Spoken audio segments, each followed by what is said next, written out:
Oh man, what is going on, everybody? Chat. I am so sorry. That is not the way that I try to do things here. It was not what I planned. I got all this stuff set. It is a crazy time.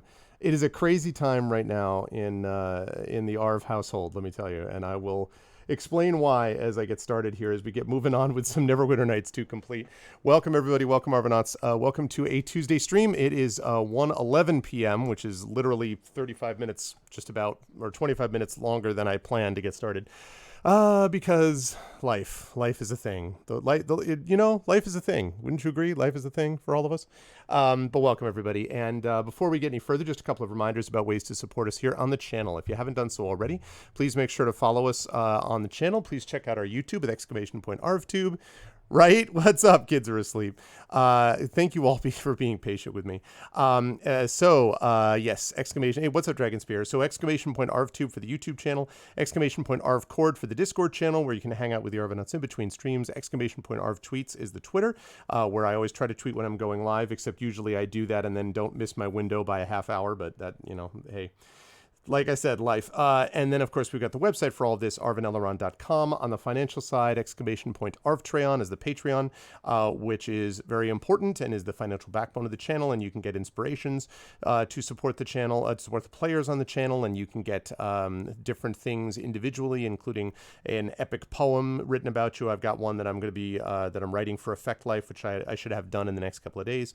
And then we've got, of course, you can get character backgrounds written for you and just various things like that, plus move us towards channel goals as a whole. And then, of course, you've got, that subscription button, which allows you to subscribe to the channel, which is always appreciated. You can get those custom sub badges and emotes. And, of course, if you haven't already done so, you can check out the shop, !Arv Shop. There's Effect Life. Yes, I'm working on your poem. It's not done quite yet, Effect Life, but I promised it to you in June, and I will have it to you by the end of this week, so for sure. And I will make sure to save it until you're actually on the stream live, so I can read it to you, and we can get your reactions in real time, and you can make YouTube videos and all that about it. It'll be very exciting. What's up, Crit Twitch? Yes, we've got that going on, and of course the publishing stuff, Icarus from a Icarus graphic novel, award-winning graphic novel from the IBPA Benjamin Franklin Awards, silver medalist in that category for 2020, and the publisher of record, Athos Arts, which has currently got an awesome Kickstarter running, by the way, for an anthology of non-binary Romanian folk and fairy tales, so you should check that out, called Alia Terra, I believe. I've already backed that project. So anyway, they are also the publisher of record for Greyshade, which will be coming out in the next 6 weeks-ish or so. And the Kickstarter for the rest of the books and the tabletop role-playing game and the board game and the audiobook is going to be end of summer, early fall. And so you can check that out with !Greyshade KS. And the people doing the tabletop role-playing part of that, which is Alligator Alley Entertainment, also did my Tales and Tomes from the Forbidden Library, which is now out in digital and is available. The print has finally arrived off the docks on customs, and so it's now being sent out to Kickstarter backers and to stores that have placed orders, and is then going to be sending out to the retail world. So it's very, very exciting. Sorry, not an anthology. I beg your pardon. 3 short stories by one author. Sorry, my fault. But I knew it was more than one short story. My fault. Not an anthology. You're quite right. But I knew it was a collection of short stories. That's better. So there's that.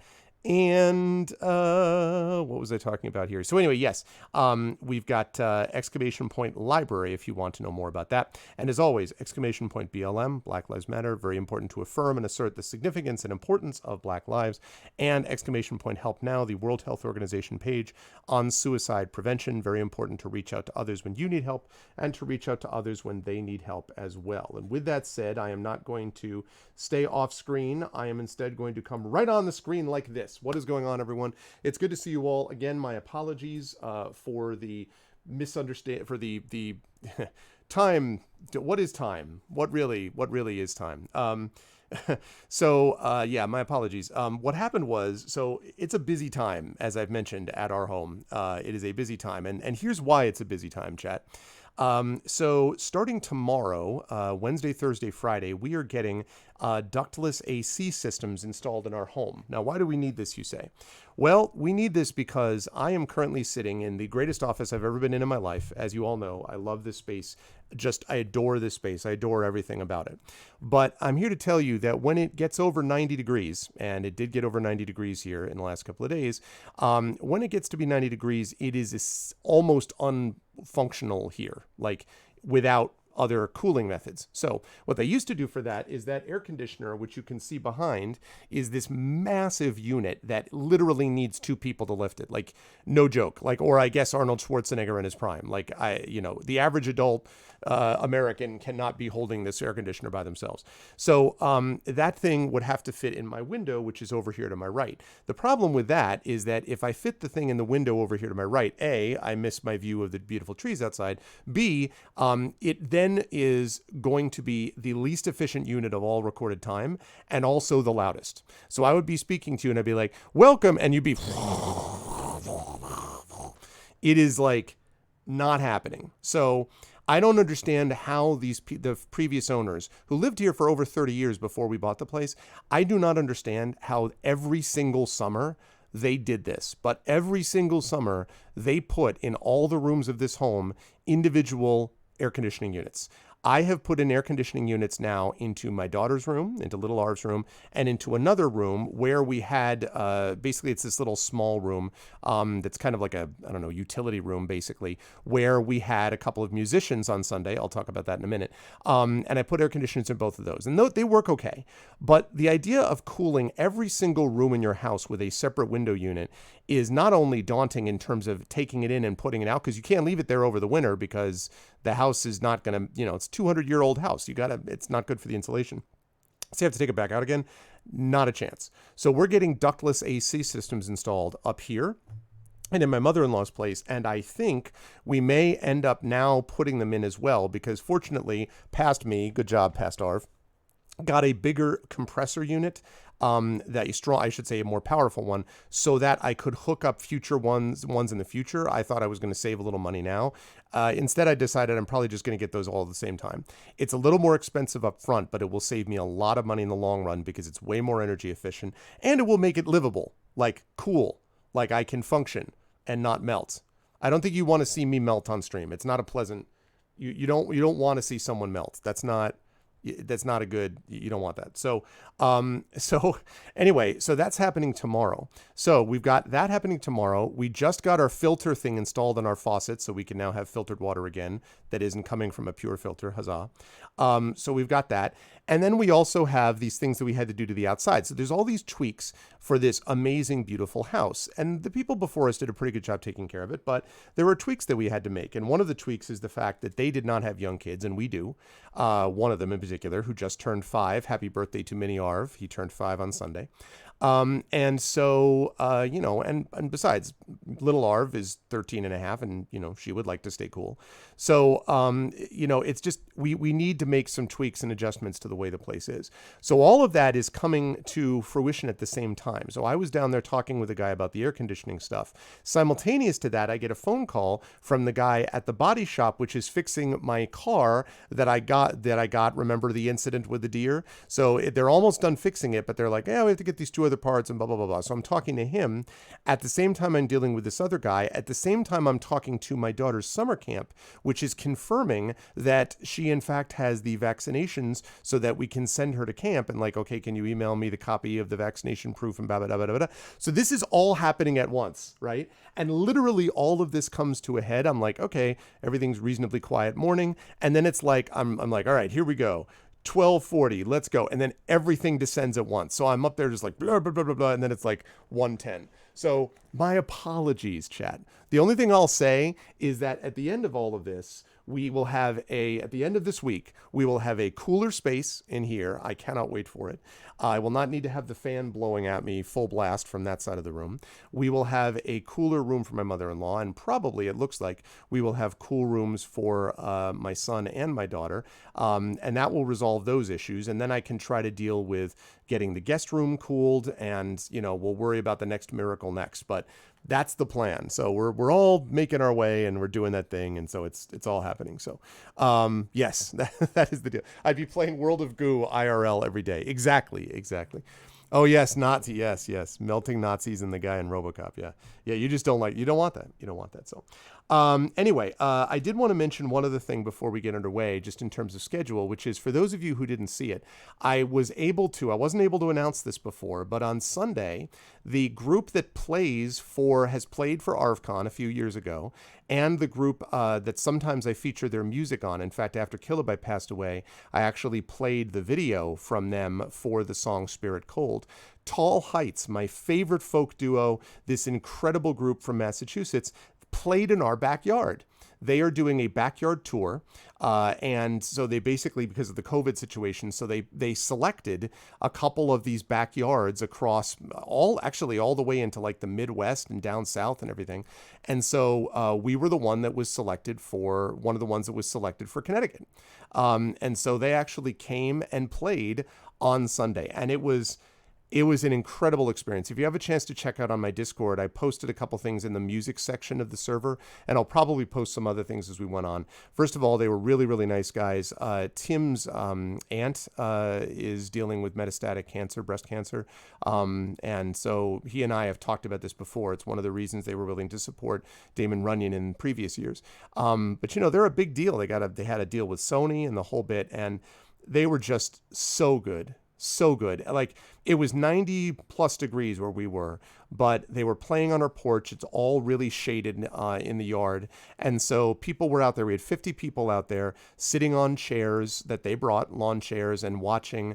And there were literally like people that biked by that stopped. There were cars that stopped and listened while the sun was, it was so moving. I can't even describe it to you. Like, it was, you all know I've been talking a lot about thinking about my parents and about what they would have felt about this place.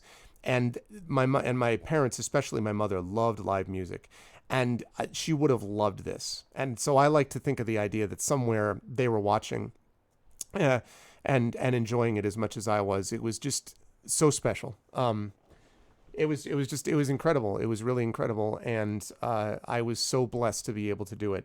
So that meant that during the Sunday stream, which you all saw, which was, of course, the wonderful Blades in the Dark Case, the Cindered Seal, I always try to pop on for that. And I wasn't able to do that this time. So I already apologize profusely to Kids Are Asleep and to Turbo Tango and to Rising Tides and to Yori and Yoi. I already apologized to all of them that I couldn't be there, but I was in the middle of doing this, and it was personally enormously important to me that this thing went, and it went absolutely spectacularly. It couldn't have gone any better. The neighbors loved it. The neighbors were all out on their porches listening. It was great. And so, in a time when emotion usually means sadness, it's nice to have a time where emotion actually means joy. I'm reminded of Gandalf saying that I will not say do not weep, for not all tears are an evil. And I was thinking a lot about that. As you can see, I've been tearing up thinking about it right now. It was just lovely. It was absolutely lovely. And so, yeah, that was the thing I couldn't talk about. But they did a wonderful job, and what a joy, what an honor. So it was great. It was great. And to have a place that was suitable for doing this, and they loved it. They actually said this was probably their best backyard show that they had done, certainly of the group. They've done 7 shows so far in this summer backyard tour, and this was, they said, their favorite by far so far, because the backyard is a good sized backyard, but it's not some enormous, like, football field that, like, some of the places they were playing, and it was intimate, but there was room for everybody, and everyone was in a good mood, and they sold a ton of merchandise. I've used it already, it's in the laundry, but a new Tall Heights shirt.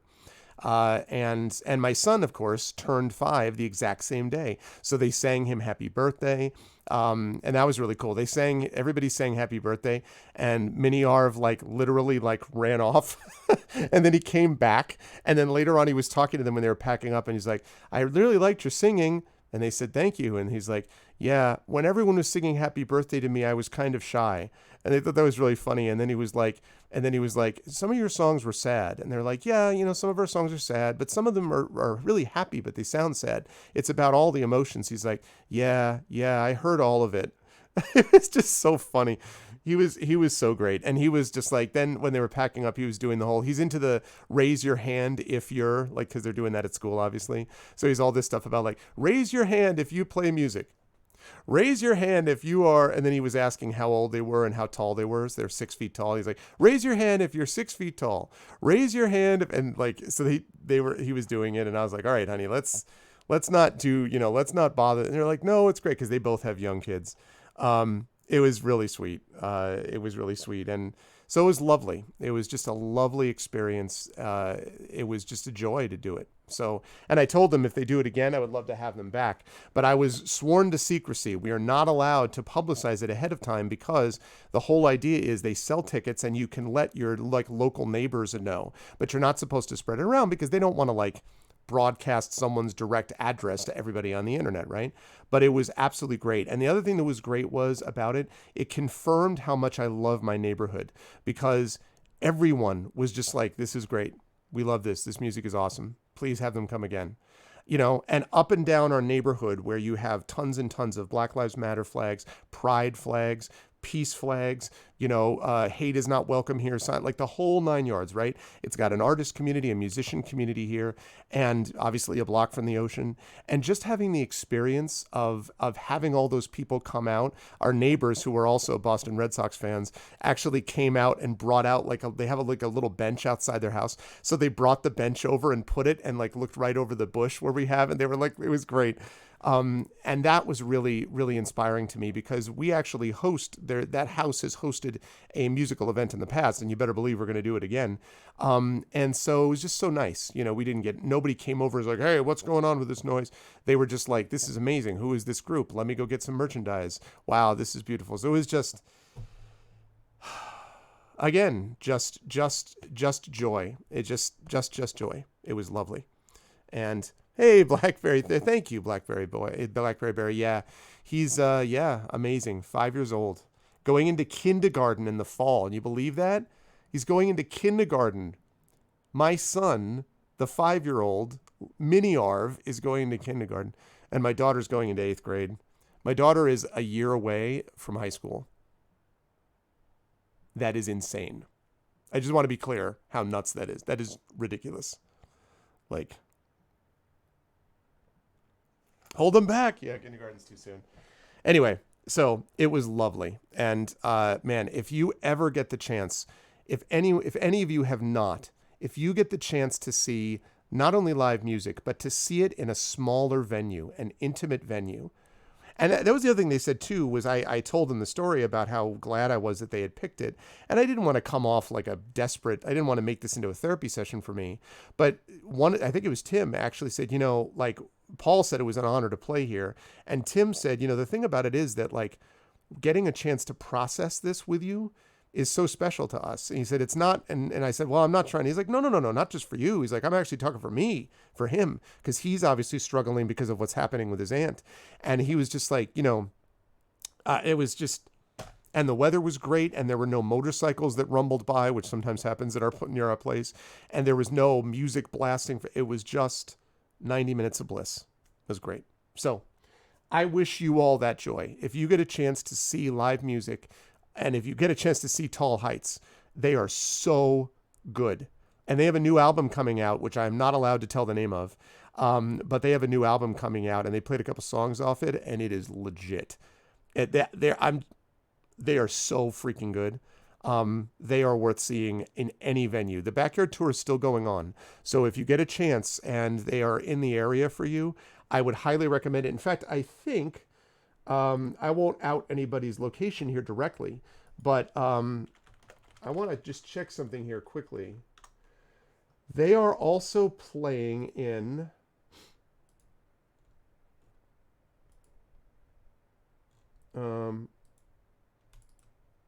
what?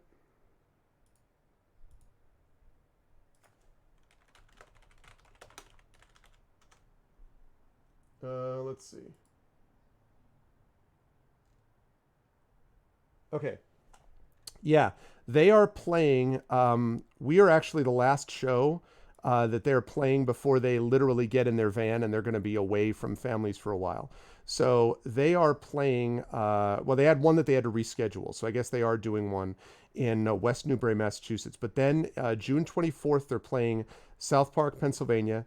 Then they're playing a show in Ohio. They're playing 2 shows in Michigan.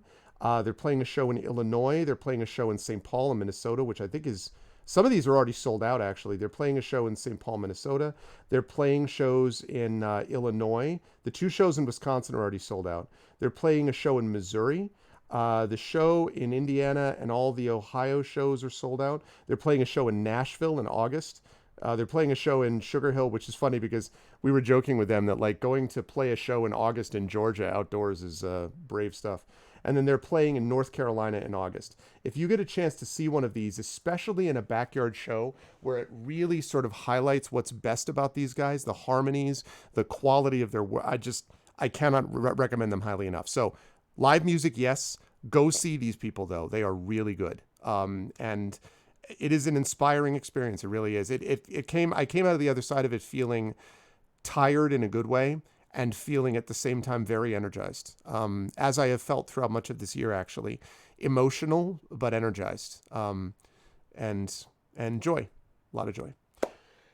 Okay, I've had enough of tearing up and crying today, so I am going to instead have us play some Neverwinter Nights 2. Schedule-wise, we're playing today. I'm going to try to play this until about 3:15 or so, maybe 3:30. Then I'm going to be over at GOG.com at 4 p.m., and I'm going to be trying something new, chat. I'm playing a game called Solasta, Crown of the Magister, which just came out of early access. I don't know a lot about it, except that it's based on the OGL. That's the game license from D&D. That's what Esper Genesis is based on. That's what my Tales and Tomes in the Forbidden Library uses, is the OGL. So it's licensed, but it's not an official D&D product, but it is an official 5e rules product. And so I'm going to see what it's like. I've heard mixed things about it. I want to give it a shot. And if I like it, I may keep playing it over on GOG.com for Pen and Pixels.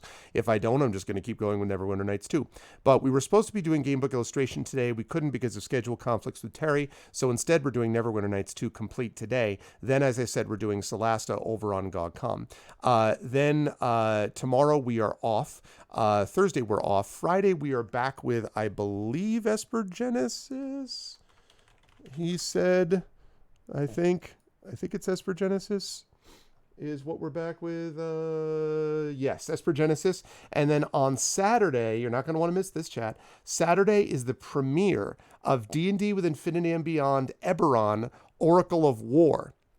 So if you want halfling barbarians with dinosaur mounts, if you want airships, if you want electrical rails that are powered by imprisoned elementals and all of the complexity associated with that tension, if you want a incredible world with something called the Mournland, where a mysterious mist creeps through these sections between great cities like Sharn, the City of Towers, built up and not out. If you want to have a world in which there are dragon-marked houses, group patrons, in which it is a steampunk noir kind of feel, and if you want a campaign that's going to bring characters from level 1 to level 20, have I got a campaign for you, because we start in one of my favorite worlds on Saturday the 12th, the premiere of Eberron, Oracle of War. It will feature John Helfers, it will feature Trendane, it will feature Jen Brozek from Emberwind fame, and it will feature Marie Bilodeau from Emberwind fame. We still don't know whether it's going to feature Darkside Rob, although I'm hoping it will. Fingers crossed, but at the least it's going to have 4 and possibly 5, and that will be premiering this Saturday the 12th, so you will not want to miss that at 7 p.m. Eastern. Then Sunday the 13th, we have our second. Now let me tell you this. Do you want something where you get to see the kids are asleep wield multiple guns with her character?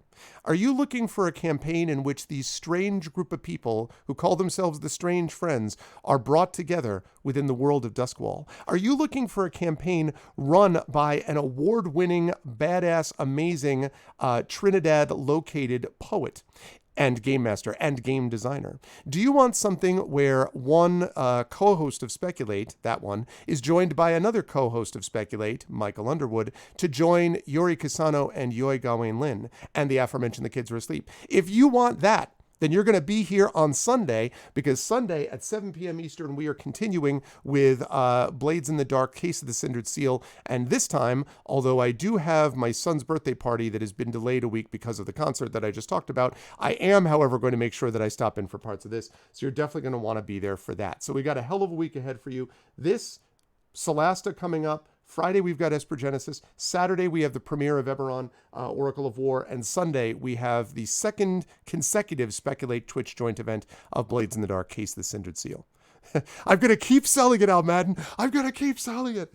So anyway, yes, you're going to want all of that stuff. It is awesome and amazing and cool, and you're going to want to be there for that. And now, with that, now that I have thoroughly sold all of you, I think now the question is, if you want some Neverwinter Nights 2, the time has come. Let us make it happen. And let's do it. Totally agree. And I think, you know, it is like Sunday is not an easy time always to get viewers for Twitch, especially during the day, or I should say during the early evening. But it is actually, I think, starting to get some momentum. And it's the kind of thing which also gives you a sense of what I think Speculate is good at, which is doing these games that are that have a strong narrative emphasis and focus, and allows us to kind of do a deep dive into some of this stuff. But yeah, you ought to see them. All of the characters, honestly, on there, Skelly, Ash, Ring, and Crossroads. For a minute, I'm like, the Hull. Skelly, Ash, Ring, and Crossroads. Those four characters are really fun to watch. And I think they've got a wonderful chemistry. You all don't see what I see, which is in their Discord room where they're hanging out, talking with each other about all manner of stuff. Valerie and Yoy by themselves can just, their convos go into very broad directions, I think one might say. But they have great chemistry with each other. The whole group does. And yeah, they're already talking about what they want to do when this campaign is finished, because I think basically they just like each other too much. You know, they don't want to give it up. And they're like, do you want to do more? And I'm like, do I want more awesome content on my channel? Please. So yeah, it's definitely, you want that for sure.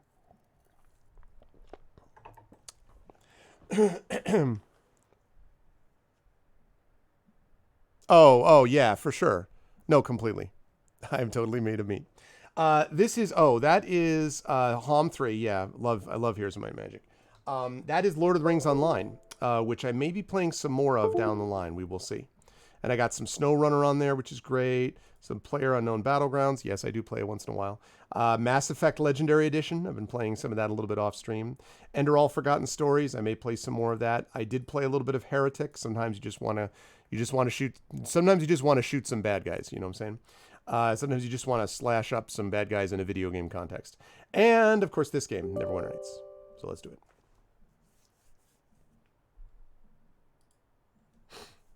Neverwinter Nights 2, which has just entered its second chapter, by the way, chat. Second chapter. We are here. Oh, and I'm in the middle of... You know, actually, I just remembered what I was doing. You know what I was doing? The chapter that I'm doing right now is a big mega fight. That's what this is. This is a big mega fight. And this fight is the first fight I've had in the game so far that's been difficult. I mean, that's been really difficult, that I've really had to think of several times. So I need to think about how to deal with this. The problem with this fight is that the guys in this room, I don't want to go up there yet. The guys in this room, the problem is you have to go in to trigger a conversation. Can't attack them beforehand, which is annoying.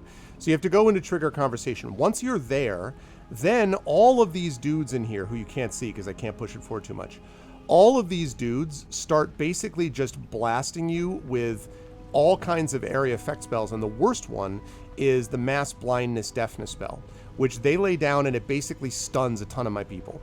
And while they're doing that, these monks are like, wha-bam, wha-bam, wha-bam, wha-bam, wha-bam. Yeah, it's the cultists. This fight is a pain in the ass. So I thought I figured out some aspects of it and I didn't quite. I think the only real answer has to be to basically shut off the AI. To turn the AI off and to have them all stay where they are and basically bring one person in, then have him run out of the room and basically just kite them back through the fortress, through the tomb. That's the only thing I can think of to do, because other than that, right now, they just are not. Yes. Okay, so AI should stay where it is. Wait, what? Oh. I went the wrong way. I think. Where the hell am I?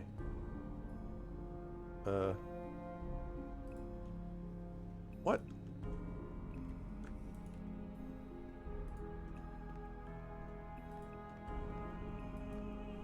Oh. Okay, let me just reload this. Clearly I like that better than having to super micromanage Inch, but there are moments for sure when I'm like, oh man, yeah, I went completely the wrong way. That's the way to go. All right, AI is off. Follow me. Nope, nope, don't close the door. Wait, what? Excuse you. How can I help? I said to stay there. Follow me.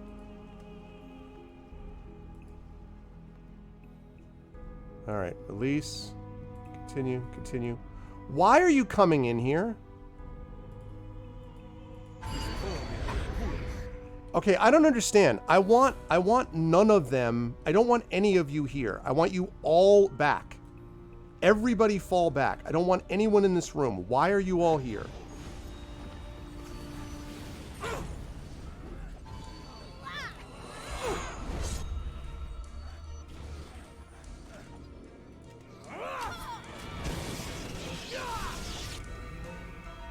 Sand, get out of the freaking way.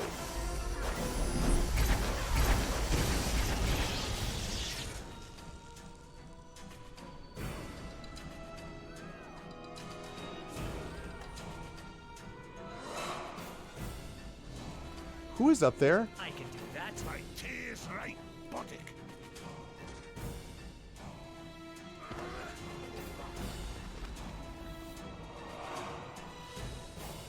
I'll have your life.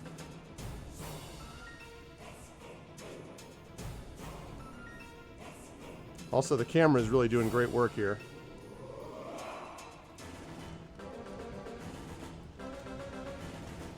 Stay the F back. Stay back.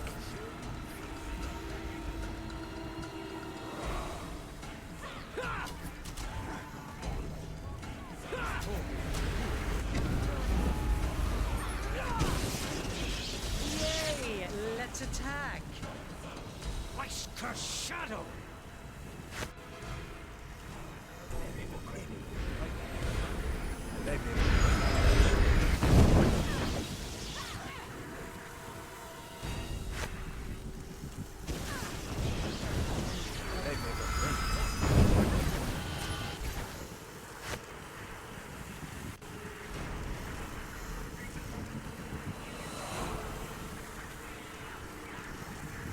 Shoot.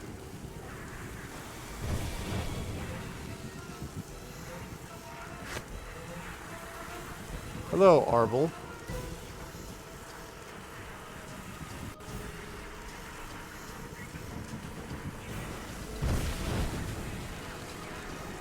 Can you... Okay.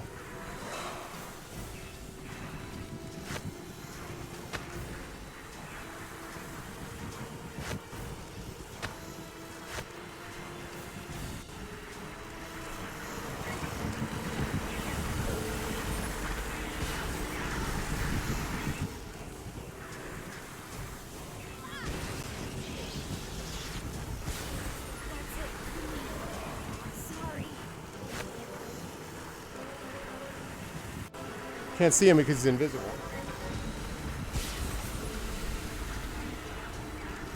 Which is really annoying. Why can I not use that item? Oh, because I'm stunned, right? So this is what I mean. I sit here for this whole freaking fight like an idiot because I can't move because he does this stupid blindness and deafness thing. You shall soon trouble no one again. Sand, what the freak are you doing?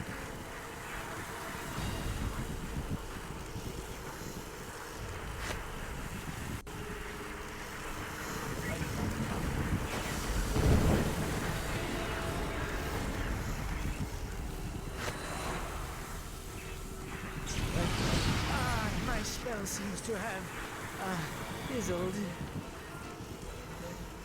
Okay. Sand for all the marbles.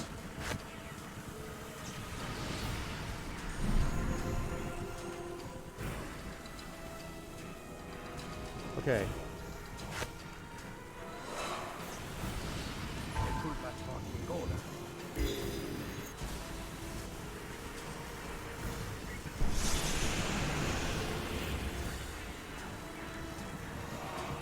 I'm running! This is not how the fight is supposed to go. Do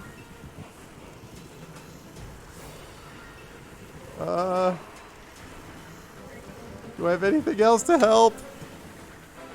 Not really.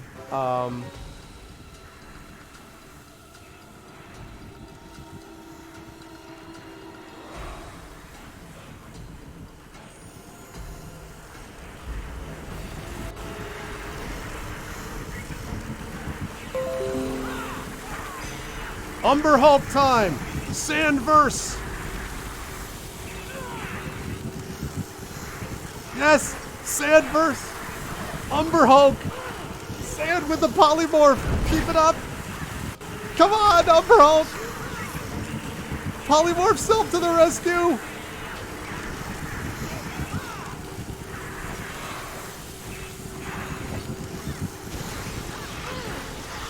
Haha! Success! Success! The Umber Hulk strategy! Yes!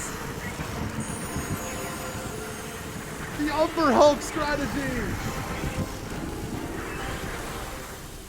Thank you, Jay. Huzzah! The Umber Hulk strategy works! So the key there, chat, was to keep... I mean, not that... Listen, that was sloppy as hell. But the key to that was to make it where I could at least get some of those things available. Like... Something you want? Wow. That was crazy go nuts.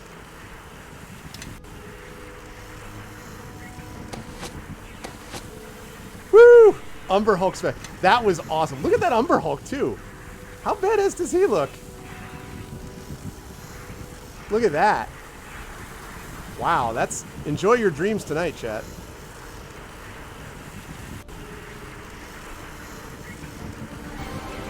Thank you so much for the subs. Oh my goodness, with the gift subs. Thank you, Jay. Thank you for the gift subs to Xenorex, to Inch to Maniac, to Kids Are Asleep. Thank you, Jay. Thank you very much, Jay. I appreciate that, man. Thank you, thank you.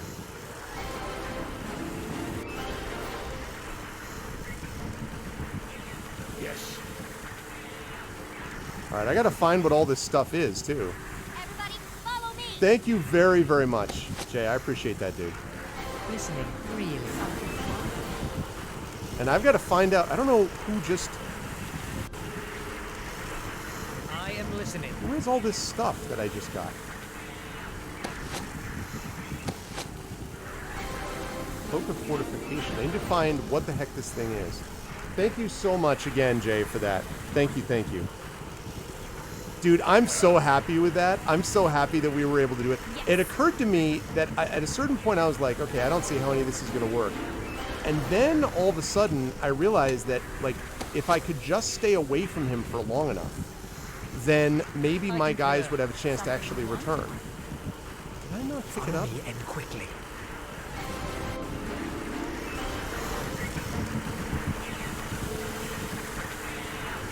I don't understand. Where is my stuff?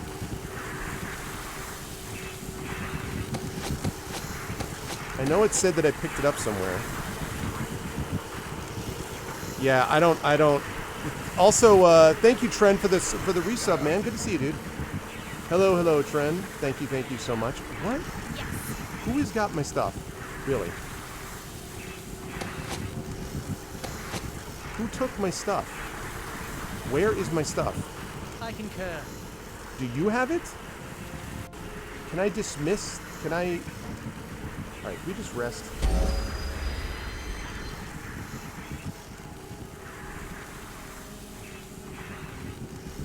Okay. Yeah, somehow he took the stuff while he was the Umber Hulk. Okay. Alright, silver weaponry. Cloak of Fortification, which will give me AC +2, saving bonus, universal +2. That is awfully nice.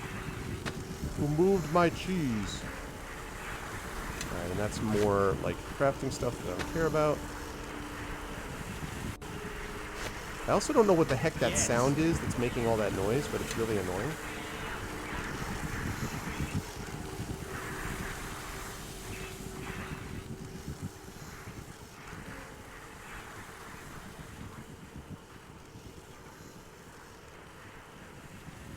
Okay. Listening freely. Yeah, I thought it was maybe the fire elemental, but it seems to I be am location listening. specific, so we'll deal with that in a minute. Cloak of Fortification. What do you have right now? You have the Cloak of Arachnia? Oh, right. Spell immunity, web. +2 save it, yeah, but... Yeah, it doesn't improve my AC, though. Alright, let's see. Kelgar. Yes. Can this help you? No, it can't. Yes. Need someone with a bonus. Ah, that is better. That's definitely better. I concur. Alright, sand. What? Okay. How about Yes. you? Unless I don't have anything. What? Okay.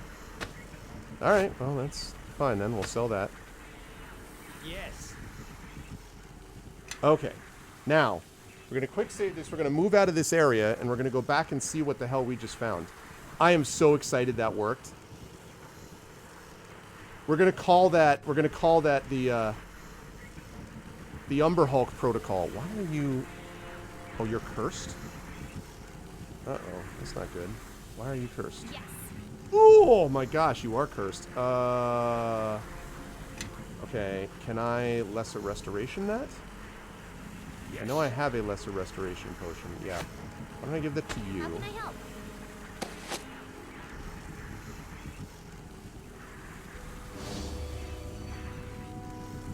Did that do anything? That accomplished absolutely nothing. Alright, well, I'm glad that I saved it first.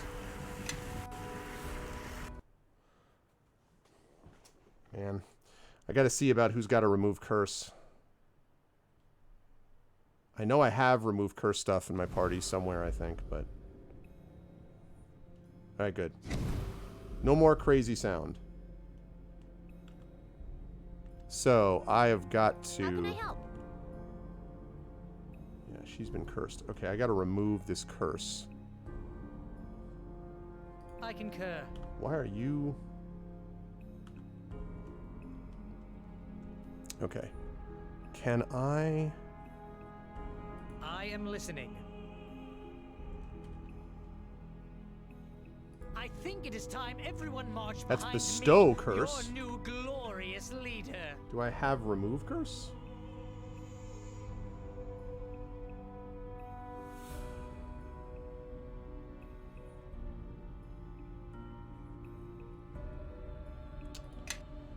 How can I help? Do I have a remove curse?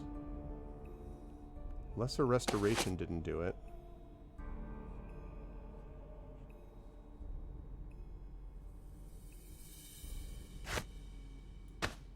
I mean...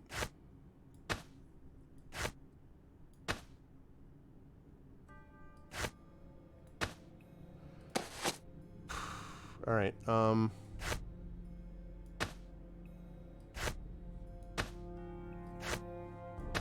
giving all this stuff to Kelgar because I need... Okay. I need her to be able to run, at least. I am listening.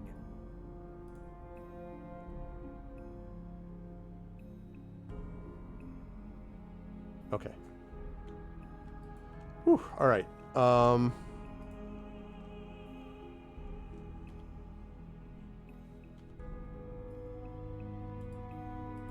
let's go pick up what we didn't pick up before. And then I have to really hope that I can find something, because I'm going to need to heal a couple of people, I think.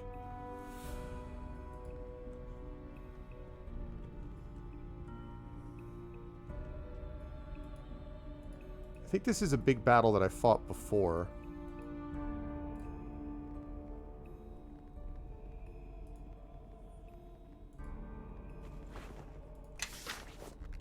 Is that a remove curse scroll? Maybe? Pretty please? I concur. No, death knell. That's not going to get the job done. Wait, what the hell is death knell? Oh yeah, cleric. Okay. Fresh out of clerics.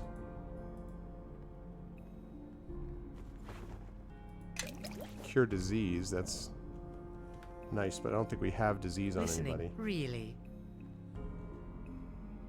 Constitution decreased. It doesn't say why. Follow me and quickly.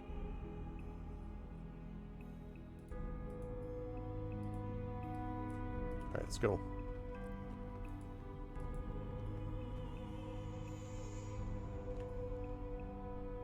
Lisbeth. Dead woman is dead. All right, before I activate anything with Lisbeth, who's got a lot to explain. Oh, man. All right.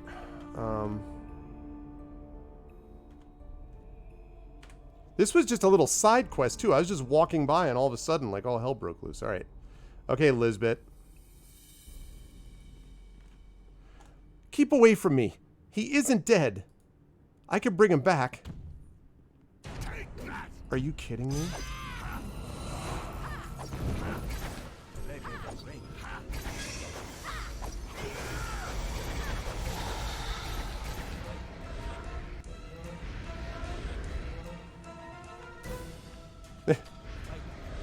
Welp.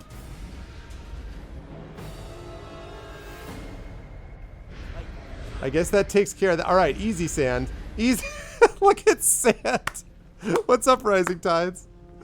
Sand was so freaked out by what happened that Sand's just like, multicast, haste, foxes cutting, anything.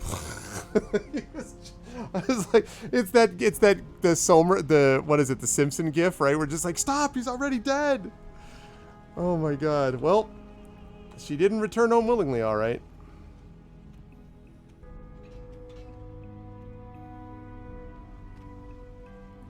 Oh my gosh, man. How can I help? Good to see you, Rising Tides. How you doing?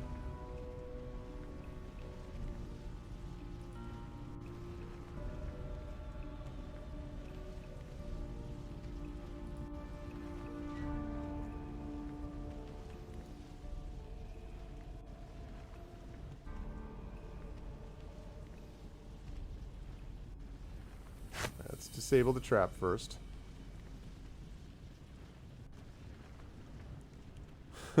Yeah, well, it was hilarious that, like, well, what a shock. You have disabled device track failure. Oh, God, of course. All right, everybody get out of the room. I am listening. Take the trap. Ow. Well. Looks like this lot is all done. That happened because Nishka does not know what she's doing now, and the reason she doesn't is because she is cursed. Just curse. Okay, sounds good. Yeah, Rising Tides. Yeah, this whole fight. I mean, actually, I won this fight first time after we tried it again, but I did it. You missed the exciting part, which was that I had trouble with this fight. And I was like, all right, you know, I think the only way to do it is to put my folks back elsewhere and then in true Infinity Engine fashion, back them up as much as I can and like basically kite them through the facility. And while I was doing that, everybody, most of the guys were dead except him and his backup shadow, the bad guy. And I was like, oh man, what am I going to do about this? But then I remembered that the last guy alive was the mage who had polymorph self. So I'm like, huzzah, Umber Hulk! And like turned around and just wailed on him as the Umber Hulk, and that held him off long enough for the rest of my people, unconscious, cursed, disease, to kind of gradually wake up, stagger towards him, and then defeat him.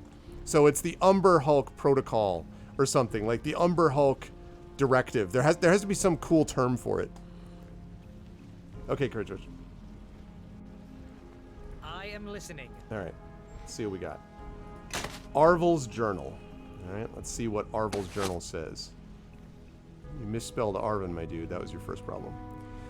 Giving great power to those reborn in his service. A fascinating discovery. I've sent words to my brothers and sisters at Old Owl Well. I'm sure they'll be as intrigued as I. I'll need to experiment with the ritual first to determine its true power. Gullible children of these Neverwinter nobles are ideal tools, nearly as useful as Garius. They will make excellent servants for my king. Only a handful remain to be converted. Once I am done with them, I will undergo the ritual myself and become one with the shadow. Or you'll be dead. That's the other option, is that you might just die. And accept death. That might be the other thing. Can't move. Carrying too much. Oh, that's right. stuff. She Yes. can't carry anything because she's cursed. That's right. I forgot. Okay, so this journal will be of great interest to Lord Nasher. I'll bet it would. Yes. Alright, let's get out of here. We gotta get ourselves healed. This got a lot more complicated all of a sudden. We gotta go get ourselves healed. We gotta go talk to Lord Nasher about it.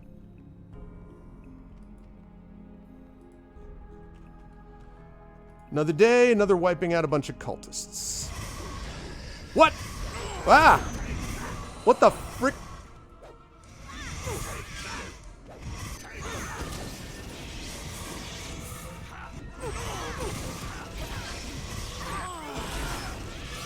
This is really bad.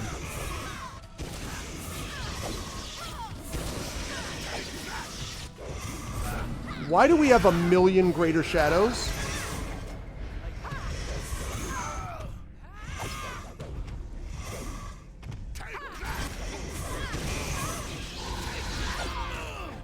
I don't even know how to micromanage these people.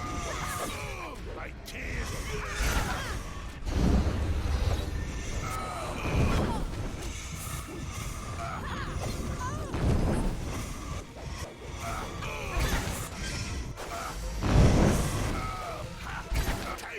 That's it for me. There are so many shadows here.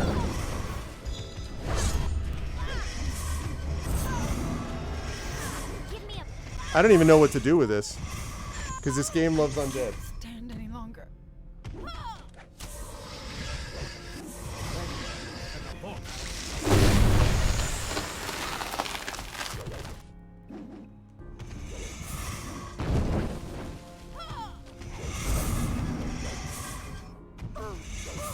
Sand. I don't even know. Okay, good. Fire elemental. Let's go, fire elemental.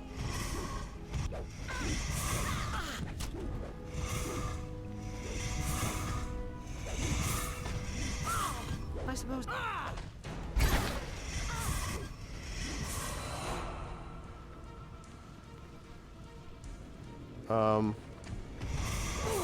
it for me. Sorry. Do you have anything else?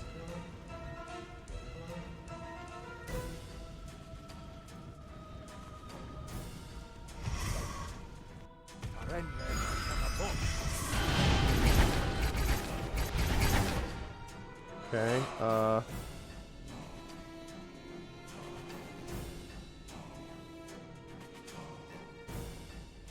no.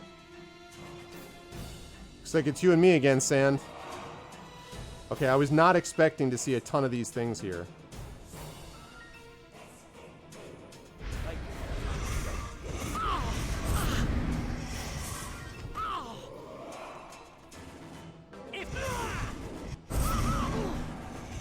That's it for me. Okay, that's not what I was expecting. I will fully admit I was not expecting to get attacked by 1,000,000 greater shadows. I was not expecting that. And it doesn't help that one of my characters is already badly hurt with Nishka.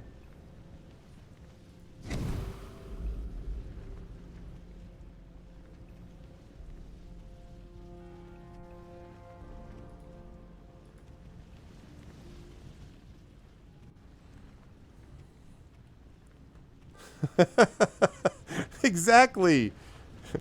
First, everyone else is meat shields. Then you become a giant bug. Can I do anything with this? Can I, like, interact with it? Can I destroy something? Can I... So I wonder if that means that now everybody here is a greater shadow, which would be unfortunate. Yeah, look at that. They sure are. Oh my goodness. All right. Not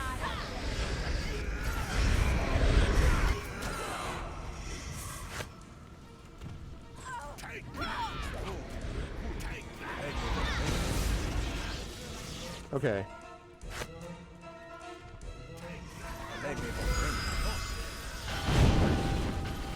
Let's do that again. Do that one more time.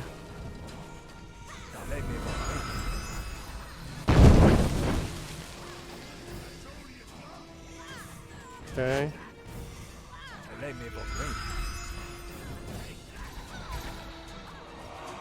All right. That's going much better. Okay. Woo! All right, much, much better. Amazing what happens when you can put a bunch of shadows in a kill box. Okay, much, much better. Much better. Okay, everyone relax. Okay. Now rest.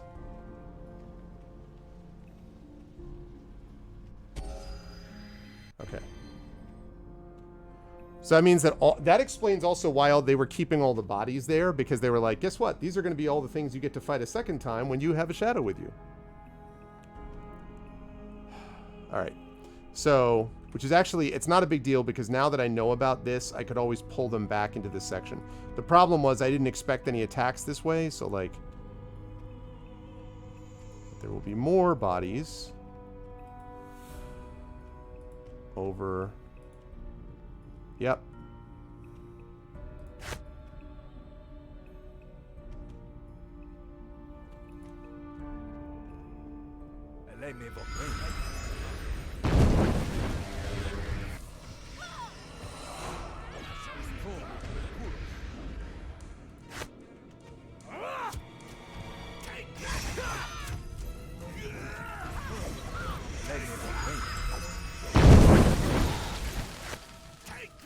And again. Nice, level up too. That'll be useful. It didn't work. He's really gone. I'm sorry, Lisbeth. Those shadows would have killed me. No, you don't understand. The ritual didn't work. I wasn't strong enough. Those shadows were just echoes. Arvel and the others, they should have been joined with the King of Shadows. Thank you. What's up, Big Boss? Don't you see? That's why we made all these symbols, all these markings. I said the words, but I was too weak. Or perhaps you aren't truly evil. I don't know. Arvel said he loved me. He said we'd be united in shadow, joined with this beautiful ancient being. I don't think Arvel really loved anybody, Lisbeth. Those words I said, they'll have raised everyone in the crypt. All the people you've killed will be waiting for us as shadows, I noticed. Stay close then, I'll get you out. If there's some ritual going on, we should probably take a look around here and see what we can find. Well, yeah, I mean, in the category of no kidding. Yes, hello, Lisbeth. You know, sometimes, like, crazy kids, they just get a bunch of shadow raised up, you know? And, like, that's what happens. All right, here we go. Time has come. Arcane Archer, baby. Arcane Archer. Yes, indeed, I know what I want. 21 dexterity. Sign me the heck up. All right. Let's see. We are going to go with... I keep increasing my diplomacy in the... Oh, I can't? Oh, man. All right, well, then I'm going to do... Spot. We're going to go listen.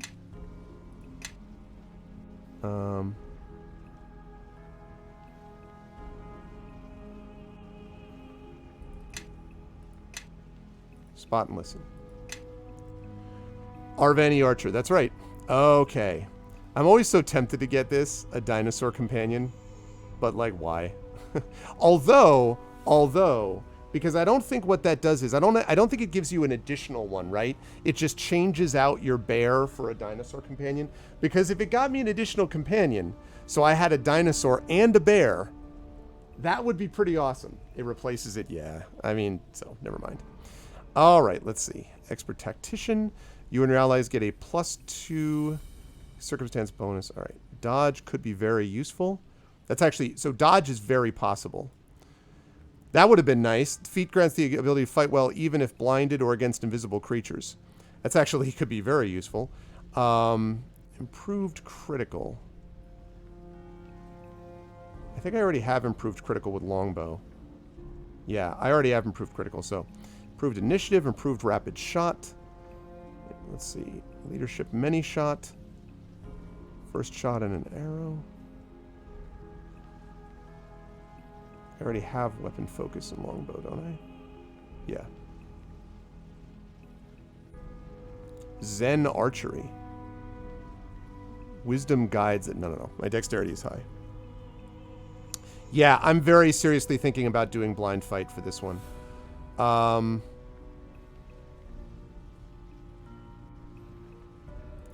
Although lightning yeah.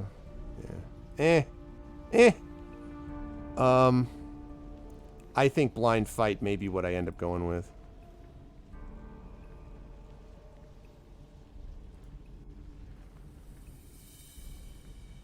Yeah, I think blind fight. I know, I was wondering about that. A dino friend, a Metasaurus or a Vegisaurus? Yeah, I don't think I'm going to get that. I think blind fight makes the most sense because I know that I'm just basing, it's the famous, like, don't do everything based upon the lessons of the last war, but still, not being able to hit those stuff will be useful. And as you pointed out, there are a lot of undead. I'm going to get blind fight. I think it'll be useful for this. And check it out, chat. Enhance arrow. This means that now every arrow that I fire is +3, baby. +3. Everybody, follow me. Okay. Level up. +3 attack. +3 to hit. Magical weapon, basically, dragon.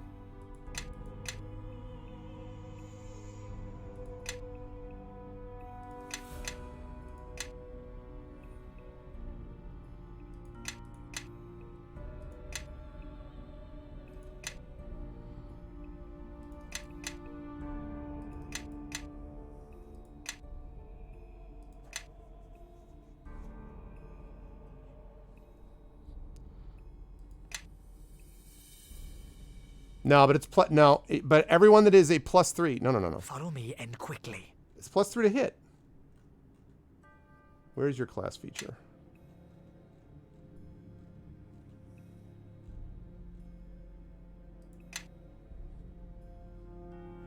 +1 enhancement bonus. Every non-magical arrow an Arcane Archer knocks and lets fly gets a +1 enhancement bonus. For every 2 level of Arcane Archer class first, the enhancement goes up by +1. So I have a +3 now to hit.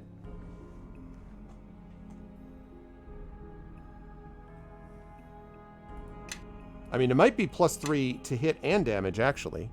That's a good question, actually. I wonder about that. Is that... Yeah. Can anyone confirm that? Is it +3 to hit and damage, I assume? That's what I was assuming, but... always the easy one to pick. Oh, man. Kelgar. He's just doing so much damage, I just have to keep him going.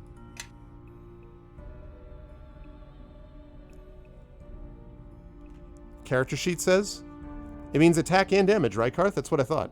So yeah, +3 to hit and damage for every normal weapon is pretty nice. It also means I don't have to go looking for +1 arrows for him. So I'm really enjoying the Arcane Archer build. Okay. Classic 2 skills. All right, now here's the thing about this. So with him,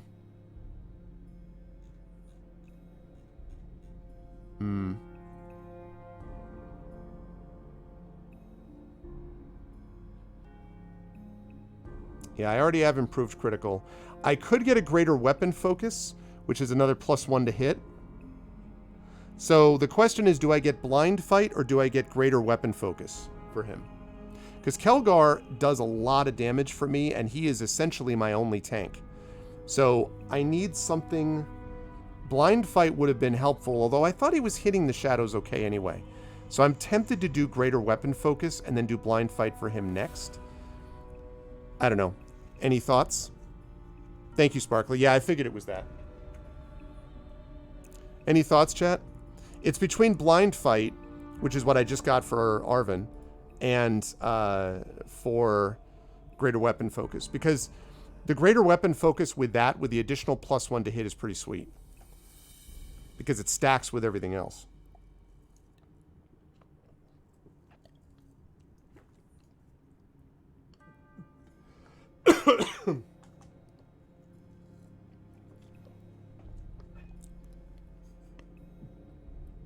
I mean, he gets to re-roll.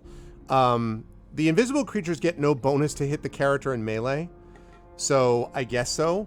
I mean, in the sense that they would have less of a chance to hit him, and I guess that's positive, right? Yeah. The only reason that I'm worried about this is I agree with blind fight in general because it seems like there's a lot of undead creatures and invisible creatures. And if blinded, it would be useful. Yeah, because of cleave. Because his great cleave has been hugely important. All right, I'll get blind fight. But next one up, I'm getting greater weapon focus. That's my next one up after this. Oh, I get 2! I get 2? What? Wait. I get 2? I get 2! I get both!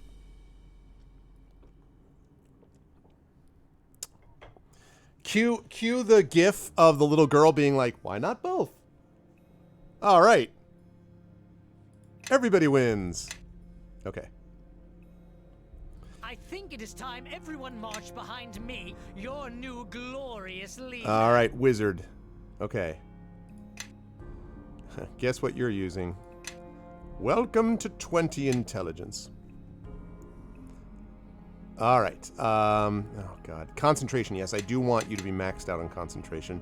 As we saw in that last fight, it's a little important. Spellcraft, obviously. I have to say, Sand impressed me in that little fight. This makes me more inclined to keep Sand. I was really going back and forth about whether to keep Sand or whether to move him, whether to take him out and put back Cassavir. And I'm still thinking about Cassavir. I may still end up choosing Cassavir because Cassavir would have the ability to turn undead. So I'm still playing around with that idea, but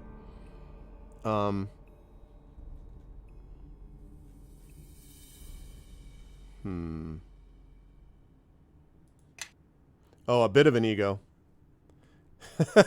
Trent, he's coarse and he gets everywhere. Yep. The classic. Wizards are harder early on and get real powerful later. Okay. Yes, I agree with lore, that. I already maxed out your lore. And spot. 8-point spot. Okay, now. Combat expertise. No, we're not going to be doing combat expertise. Okay. Extra spell slot. Practice spellcaster. Okay. Caster level for the chosen spellcasting increases by 4. Even if you can't benefit if you get non-caster level HD. A human 5th level cleric. So wait. Oh, so my caster level. Oh, wow. Wait a minute now. Hold on a minute. +2 bonus. All right, I don't care about that. Although greater spell penetration's really good. Oh, man. All right, 3 choices, chat. 3 choices here. What's this? Augment healing? Yeah, whatever. It doesn't matter. Okay, so 3 choices. One is practice spellcaster. One is an extra level 5 spell slot for wizard. And one is for greater spell penetration. Is this only for multi-class, though? Because why is it giving him this option? Because it says your caster level for the chosen spellcasting class increases by 4. This can increase your caster level beyond your HD.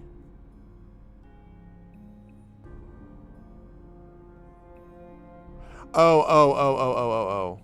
Okay, I see. Yeah, I see. Yeah. Boy, I totally forgot about that. You have to remember that my knowledge of wizard multi-classing is not particularly high. I don't love multi-class stuff in my games either. Okay, my bad. All right, then it's 2 choices. So we've got the arcane defense +2. I mean, not that. Sorry, these 2 choices. Extra spell slot level 5 or greater spell penetration. I'm almost certainly going to do this, and here's why. A +4 bonus on level checks to beat a creature's spell resistance is awfully useful. So I think greater spell penetration is the way to go. But I was tempted because, man, having the opportunity to get an extra spell slot is no joke. But yeah, spell penetration is just, especially as we get higher levels, going to be super useful. All right. We also have, we have another level 6 spell. We have Disintegrate. All right, let's go. Now, some of these are classics. Chain Lightning. 1d6 points per caster level. So we're talking like 10d6. Arc. To the first one, and then half that amount to all the secondary targets. Yeah. No, for sure. So there's that. Flesh to Stone. Globe of Invulnerability. Greater Dispel Magic. Greater Spell Breach. Mass Bull Strength. Oh my god. This is so good. All of these. Greater Heroism. Creature gains a +4 morale on attack, save, and skill checks. Immunity to fear effects, temporary hit points. That is great. Admittedly, that is great. Undeath to Death. True Seeing. True Seeing would have helped in that last one. Oh, man. Tensor's Transformation. Listen, I needed him this last time, but that was an emergency. Stone Body. Yeah, I don't want to deal with that. Mass Bulls. I love the mass stuff. All right, let's take a look at the Greater Missile Storm. Number of energy missiles. Randomly target and hit any creature. Yeah, but that's friendly fire, though, right? Isaac's Greater Missile Storm does have friendly fire, doesn't it?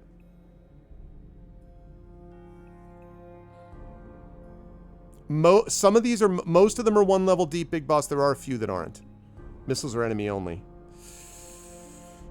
2d6 points of damage up to a maximum appear. So we're talking about like 9. That is really good. Although Greater Spell Breach, oh man, that's more specialized though. This is horrific. Listen to this description. This brutal spell causes the targeted creature to dehydrate horribly as the moisture in its body is forcibly extracted through its eyes, nostrils, mouth, and pores. This does 1d6 points of damage per character level. If the targeted creature is slain by this spell, the extracted moisture is transformed into a water elemental of a size equal to the slain creature. That's... Whew! Dang. That's freaky. Yeah, this sort of illness. Yeah, hydrate. Makes you want to drink some water right now. Yeah, I'm not going to do that. Honestly, that's cool in terms of like an effect, but it's not at all. I wouldn't even feel RP-wise good doing that. Okay, Ethereal Visage. Okay, whatever. Create Undead. How long does it last, though? Duration, 1 hour per level? Really? Yeah, I got you. Yeah, I got you, Sparkly. Oh, man. And Chain Lightning. Yeah, Big B's Forceful Hand. Whatever. Circle of Death. Circle of Death is actually, if any of you are watching the Palace of the Red Pasha finale, that's what actually saved the party in a lot of ways, because Rob cast that. Yeah, terrifying.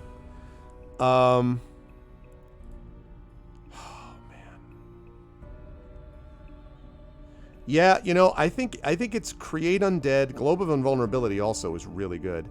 But that's just single, though. I would say Create Undead or Greater Heroism. I like all of them, yeah. I'd say Missile Storm or Create Undead. The thing about Create Undead, though, is that if I do Create Undead, you add that to to Bruno, who's already there, and we've already got 2 extra people that could tank. Basically, right? Sand isn't evil, no. Arrogant, but not evil. Bishop is evil. And that guy. Oh, man. Circle of Death is my Alice Cooper tribute band. I'm really torn between Create Undead and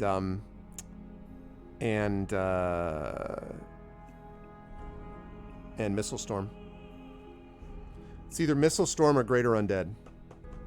The fact that the Undead lasts so long, the fact that it lasts an hour per level is really nice. That is essentially means it's going to be up all the time until it gets removed, until it gets killed. So, Yeah, I'm going to create undead. I think my party needs this.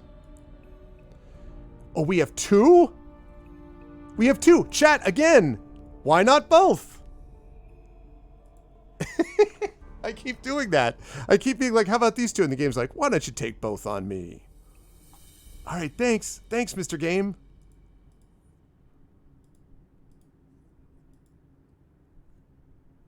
Yeah, sweet. Oh, so good. All right, quick save. Yes. Level up.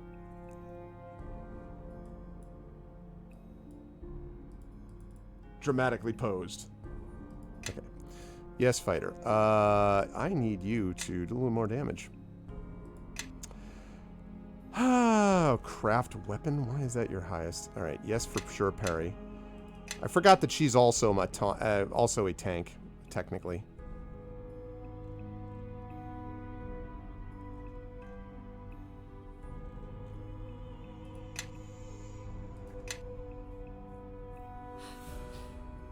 Ooh, nice. Let's do this. We actually have a good turnout so far anyway. And I'm going to be playing for a little less than an hour still on this channel. So yeah, let's boost it, folks. If you have channel points, please consider jumping on board and helping us out. I would appreciate that. Also, hang on a second. I used this camera to record part of the show on Sunday, and it worked. I do have to make a few adjustments.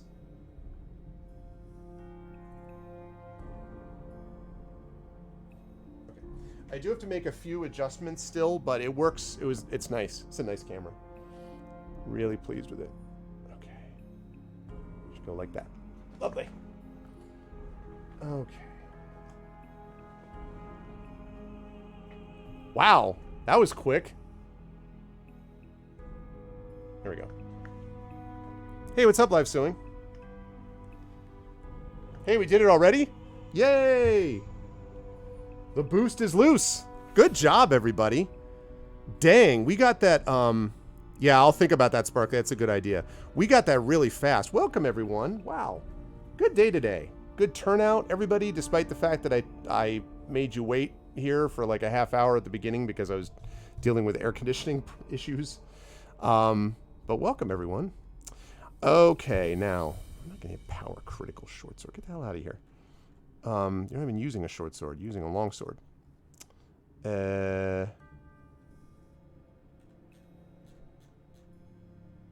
Actually, you know what? I have to cancel because I want to... I don't even know what weapon you're using right now. What weapon are you using? Using a long sword? Right. Time for you to get rid of that short sword requirement. You speak the truth, Rising Tides. You speak the truth.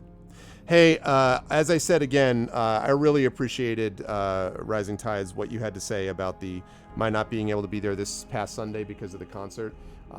It was, as I mentioned to everybody in chat, it was really important to me, that concert, and it was a beautiful experience, and it went really well. So I appreciate you understanding, and I will definitely be able to stop by some on Sunday, this coming Sunday, for the next Blades in the Dark, Case the Cindered Seal. So, by the way, have you all heard about, before I go any further leveling, have you all heard about the news about a certain up-and-coming, spectacular, and speculative poet? Because I got some news for all of you.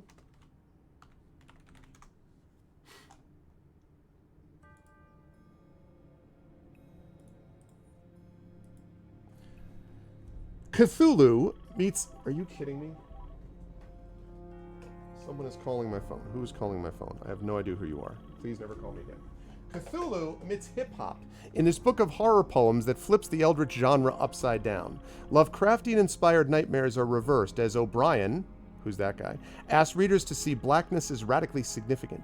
Can You Sign My Tentacle explores the monsters we know and the ones that hide behind racism, sexism, and violence, resulting in poems that are both comic and cosmic.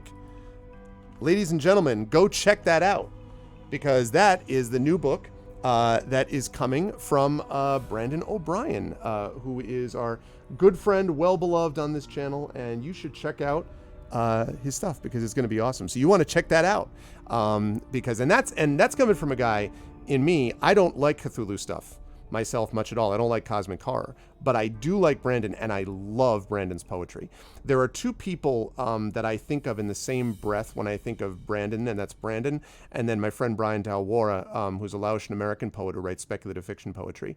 And one of the ways that I have always known, my father ran a small poetry press, and one of the ways that I've always known that poetry works is when it surprises, when it startles me, when it says things true that I had not expected to be true, but which clearly seem to be true once it is pointed out to me through the work of the poet.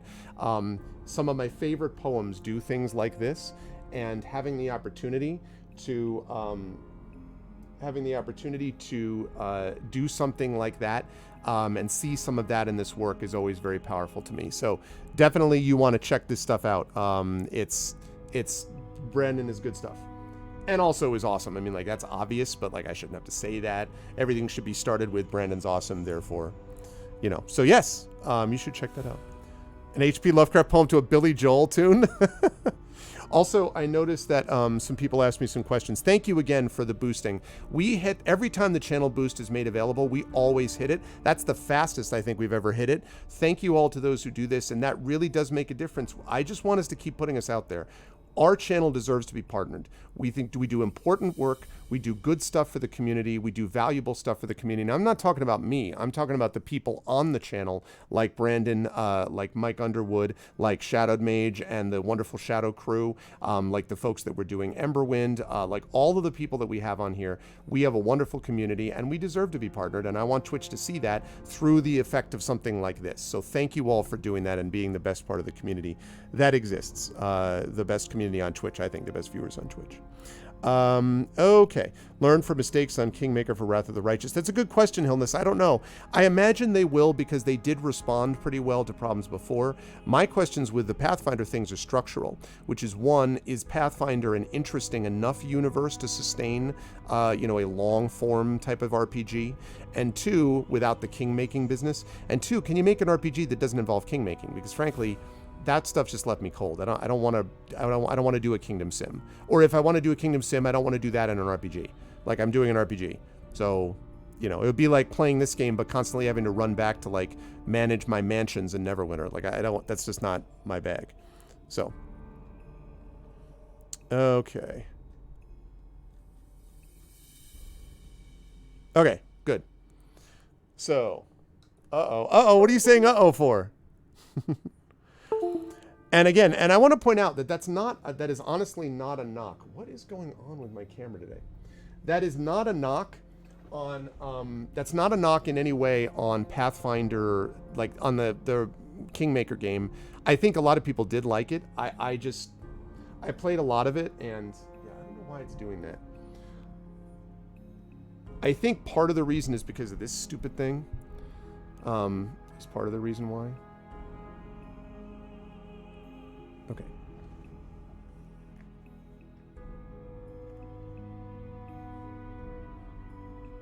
Ah, that's why. I didn't have the eye autofocus on. Haha. Okay. Okay. Yes. So, let's go. We want 14. I want you doing more damage. I want you to parry. I want you to taunt. I want you to... I'm going to give you a rank and tumble, actually. Okay. And I do not want to power critical any of those things. I want an improved critical in longsword. And you get a second feat, which is great. And so I want you to also have... Dash is going to be very useful. Yes, please give me both of those. Lovely. All right. Everyone is now leveled up. Awesome. Everybody rest. All right. The only person that we've got a problem with right now is we've got to deal with Nishka's curse. That's the only real remaining concern that I have. Follow me and quickly. So let's level up some things. Level up your animal companion. Summon your familiar. I concur.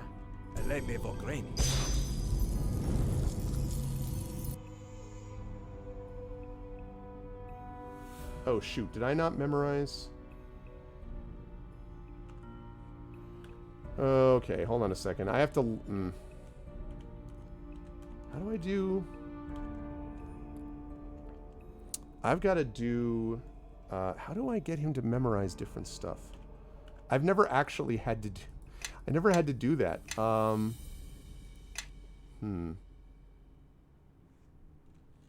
do I get you to learn different things? This is not it.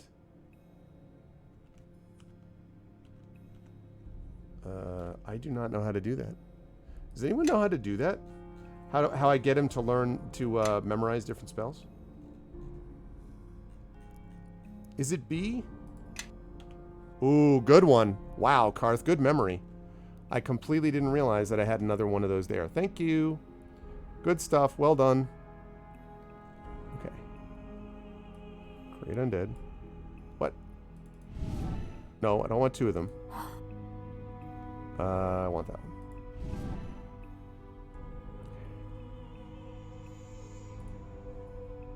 Okay, level 5. Let's see. I want to... Let's go with the Stone Skin Extend spell. I got these. Actually, I'm tempted to use this because that really worked. But maybe I shouldn't do that now. 2 conicals, I think. Okay. Lovely. I love it. And loving it. Okay.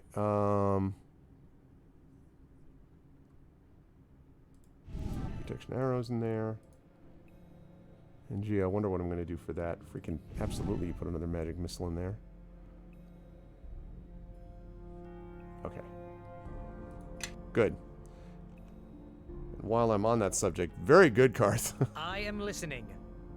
Yeah, they did. They did. They did. I never put this in, man. I have just not been... That was dumb. I should have done that. I walked into a blades of fire. Okay. Let's go with... Let's go with that. And then for this...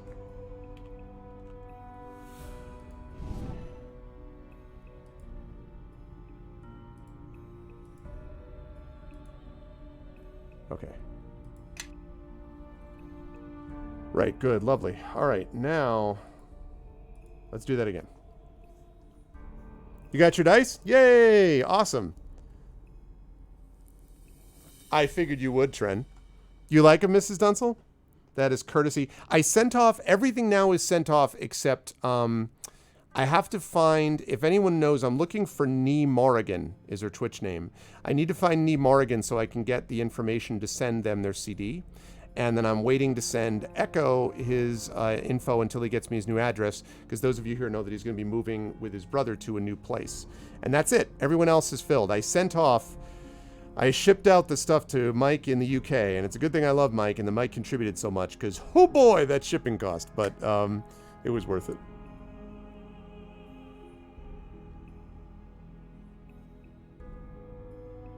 Yay! Awesome. There's also a there's like a 2-sided coin that they included, which is like Kraken on one side and then one on the other. So that's awesome. So Garlic, are you talking to me or are you talking to somebody else? I don't know. I think I may have missed an earlier part of this while in the midst of trying to summon things. Really? Follow me and quickly. You summon your familiar.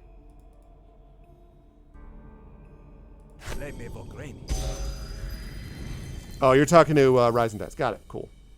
That means I don't have to go what thing that I phrased.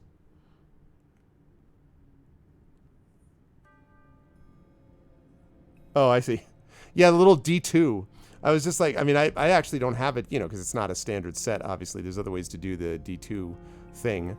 Right, okay, sand. I think it is time everyone marched behind me, your new glorious leader. Let's make sure you got that. And create undead. Here we go, chat.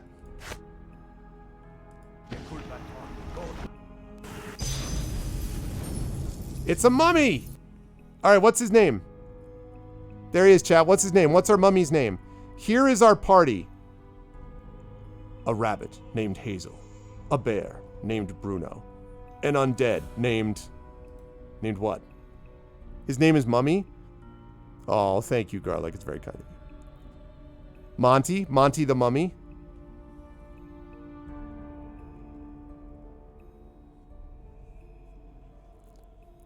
Mumra, the ever-living. Reginald.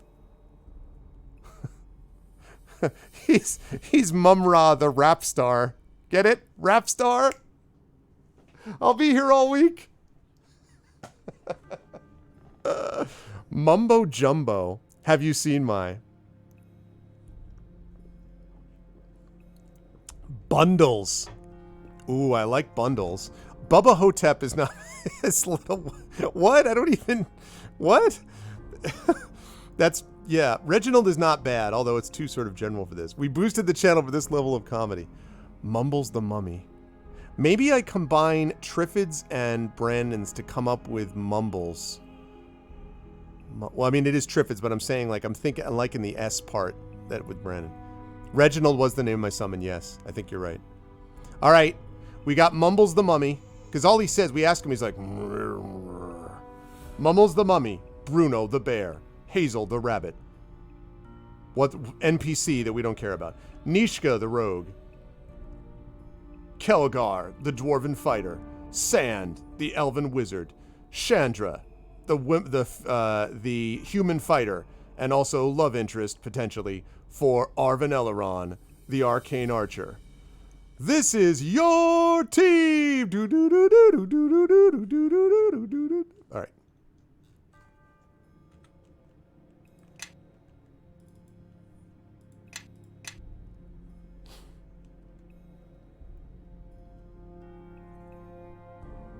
Ooh, nice Effect. I'm curious, Effect. What did you think about them? Because I mean, again, I have to admit, I did a little bit of research on them, and there were they had a couple of issues with their initial Kickstarter. I looked into some stuff with them, but my impression from most people is that they think their dice are pretty good. But again, I will fully admit that Kraken was nice enough to send that stuff along, and therefore being a sponsor. But I myself have not gotten dice from them yet because I only just found out about them recently. Oh my god, is that as fast as Mumbles walks? Look how fast, look at how he walks though. Oh, Mumbles, look at how fast he walks.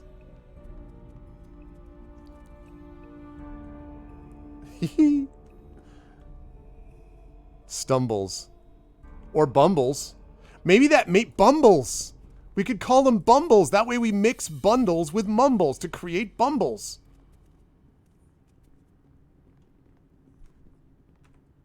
Oh my god, is he slow? We're gonna be like running into him, we're like, let's go! And then like 10 minutes later, he's like, he's a mumble bundle. I see what you did there, Big Boss. He's a mumble bundle. Well done. Well done.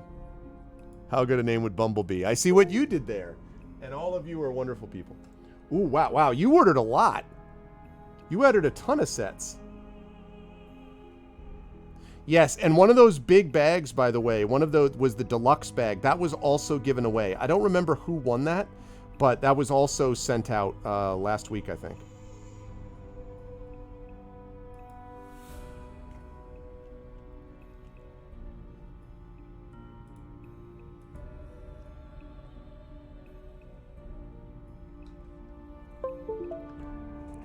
They added 5 sets for free. Wow. Yeah, they definitely, I mean, they sent a lot of stuff. Oh, hi.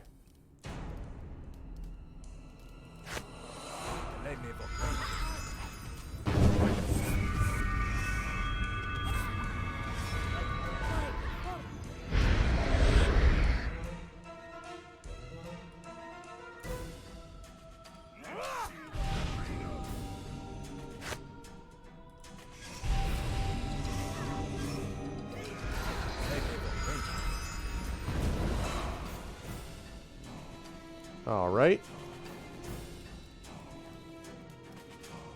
Oh god, Nishka, what happened to you this time?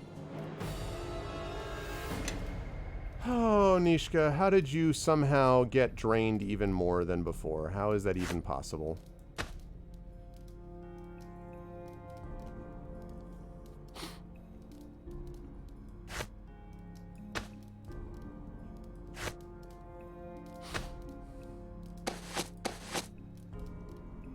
Nice.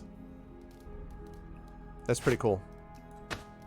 Yeah, I mean, and again, as I say, I did look into, you know, because there was some stuff that went down with the Kickstarter that they ran, and I looked into it, but in the end, I felt that their overall reputation seemed to me good enough that it was worth continuing with them, and they were, of course, a sponsor for ArvCon, and they sent us that stuff to send out, so that's good. I'm glad to hear those reports. But my point was, since I've only just started working with them, you know, like hearing from them about stuff, I wanted to make sure that everyone felt good about what they had, their experience with their dice.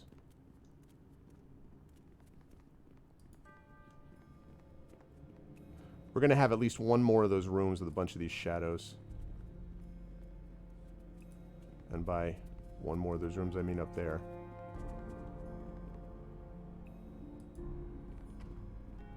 Uh-huh.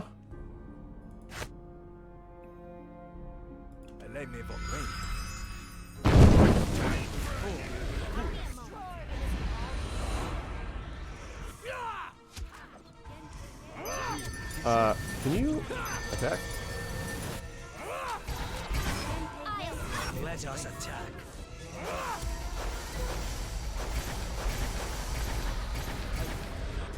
I need someone to guard me. Let us attack. Mummy does not seem to be that interested in... Okay. So far, I have to say, Bumbles has been a little disappointing. Bumbles is not getting the job done so far.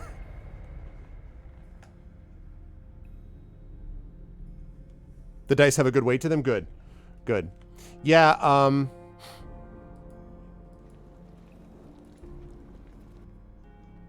because the other thing is that I don't consider myself to be a super expert on the notion of dice. I mean, I like having a few sets of good dice, but I'm not like, you know, I know all there is to know about, you know, like Science Dice, I think, claims that there's ways to make dice that have a certain effect to them that are like, and I'm perfectly willing to believe that's true, but that's a little bit above my pay grade, so to speak.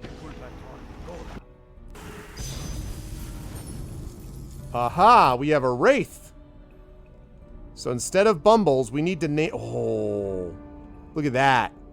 That's cool. Alright, what do we name the Wraith? What do we name the Wraith?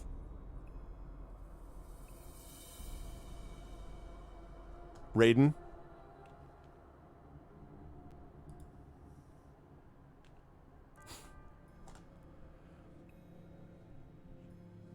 I need to bounce Bumbles. Floaty McFloatface. Yeah, that's... There's one that I'll definitely give the attention that it deserves. Telling this. Wrath the Wraith. Wrath. We could call him Rags. Seems like a Jerry. Jerry! Call him Shadowed Mage. I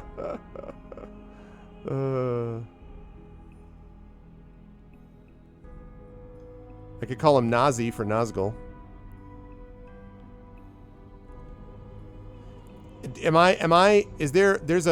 Isn't there a rapper called Nas? So I shouldn't, if I call him, no, I can't call him Nazi, it just struck me because Nazi's going to sound like Nazi and that's terrible. So never mind that.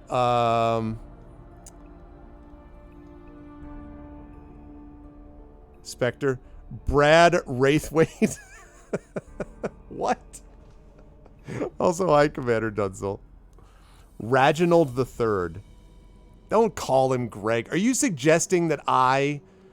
in my real life persona would be a Wraith? Is that the suggestion that we're making here? I like Reginald the Third. Whispers. Ooh, okay. So we've got Mumbles. or Bumbles, and we've got Whispers. Okay, I like it. I like it. I like it.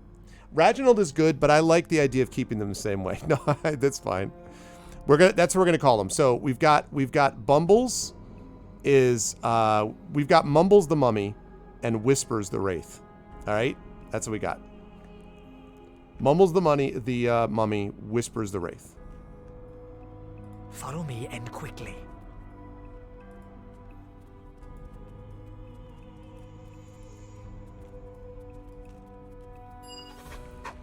Arvo was a liar. Those shadows, there wasn't anything beautiful about them. Indeed, they were creatures of evil. If not for you, I'd have ended up like that. And I'd never have seen Kylie again or my father. I'd have just wandered down here in the gloom. Thank you for saving me from that. I won't forget. That's fine. Just make sure that you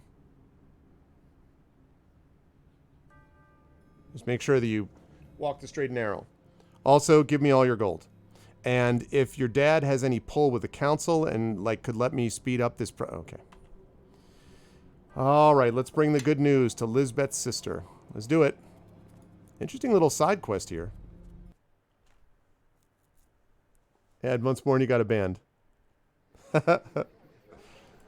Alrighty. So we come out of a crypt. Oh, we don't have our thing.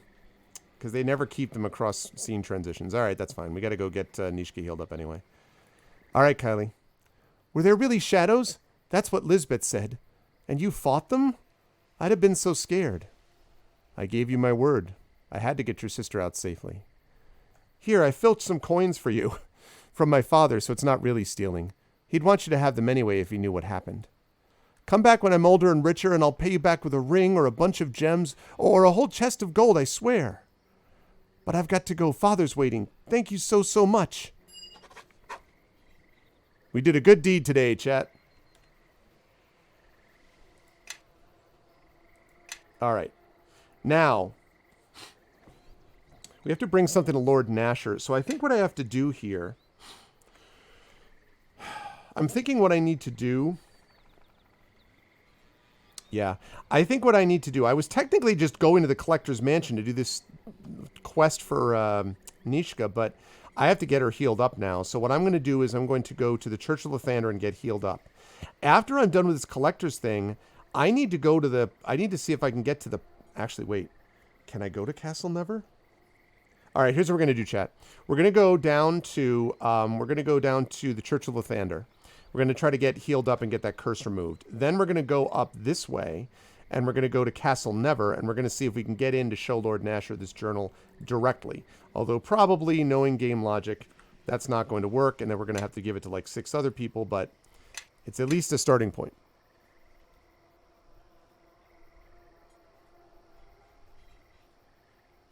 Pasta Boy, that's an excellent... Oh, yeah, there's Whispers.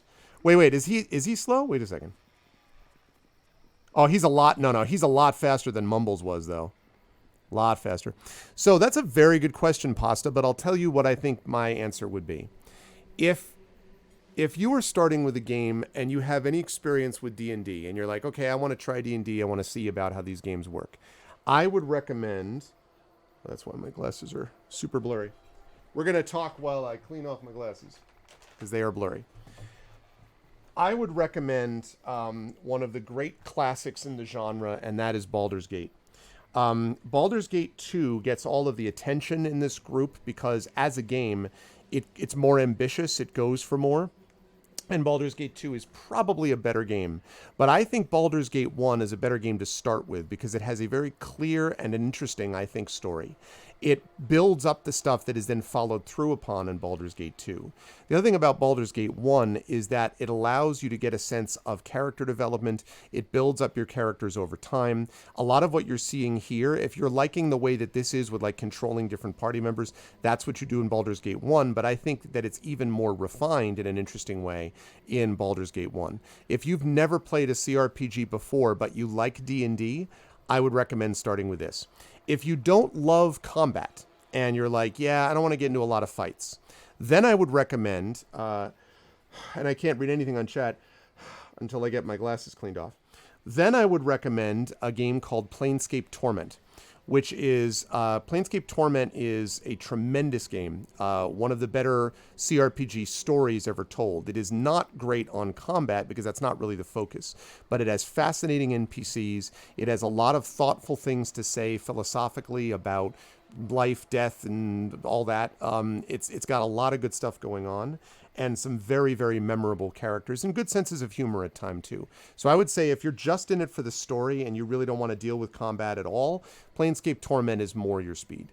If you're looking on the other side, you're not so wild about doing a lot of like micromanaging in terms of quests and everything. You kind of like a story, but you really just want more of the experience of getting into combat and stuff like that. Then I would recommend Icewind Dale, which has several things going for it. It's got an amazing setting. It's set in the far north in the spine of the world. It has some of the most beautiful maps that you will ever see, the kind of top-down maps that the Infinity Engine is famous for. It has very good combat, although it is also based on rules where there's a lot of combat. So in Icewind Dale, you get combat all the time.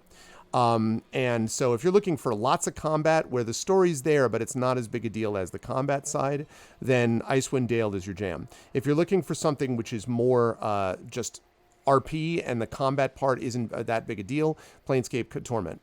If you're looking for one which balances them well, I think, beautifully, then you're looking for a game like this. Sorry, not like this, like Baldur's Gate. And then Baldur's Gate 2.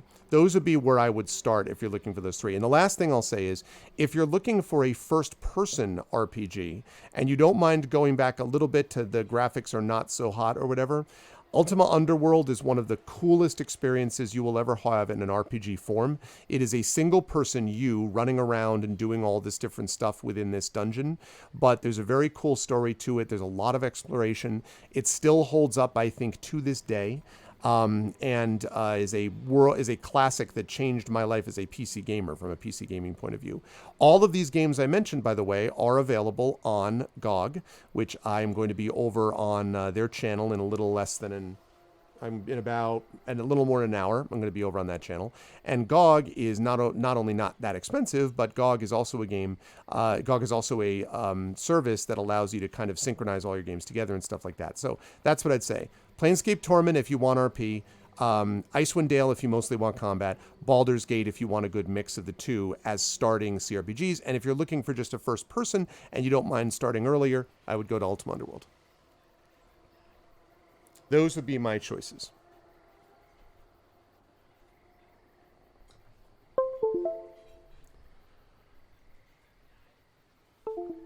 Okay. Sure. My pleasure, Pasta. And let me know how you come out, because any of those games are good ones. Baldur's Gate is one of those experiences. Oh, and I forgot one other one. If you're more in that, those are all Western RPGs. If you're looking for something that's more in the Japanese RPG market, which is its own feel, then another thing that you could look to do is to start with Final Fantasy, the Final Fantasy games. One of my favorite games of all time, maybe my favorite of all time, is Final Fantasy Tactics.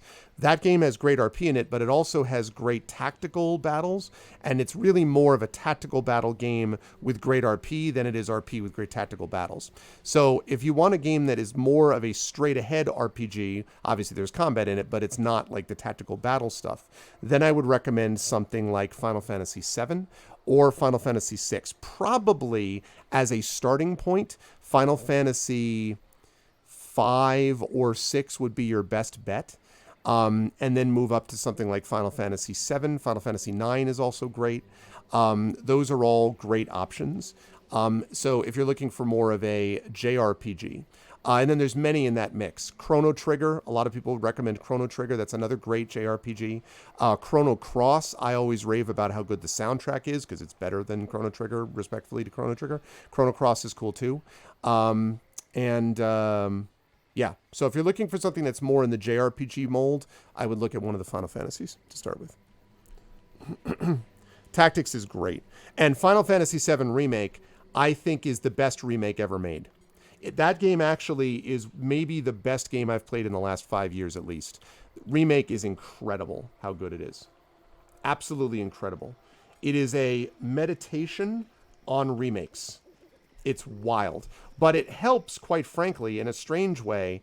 it is somewhat helpful to have played the first one before you play the remake. You don't have to, but playing the first one means that you appreciate all these aspects of the remake that much more, because they really are almost different games in how they play out. So I think Effect Life, you can play the games in any order. They don't necessarily connect together. They're standalone. They're all set in the same universe. I mean, I played them when they came out, right? So I played Final Fantasy 1, which is a lot of combat. There's not much story there. I played Final Fantasy 1. I completely blew by the Temple of Lathander. Sorry.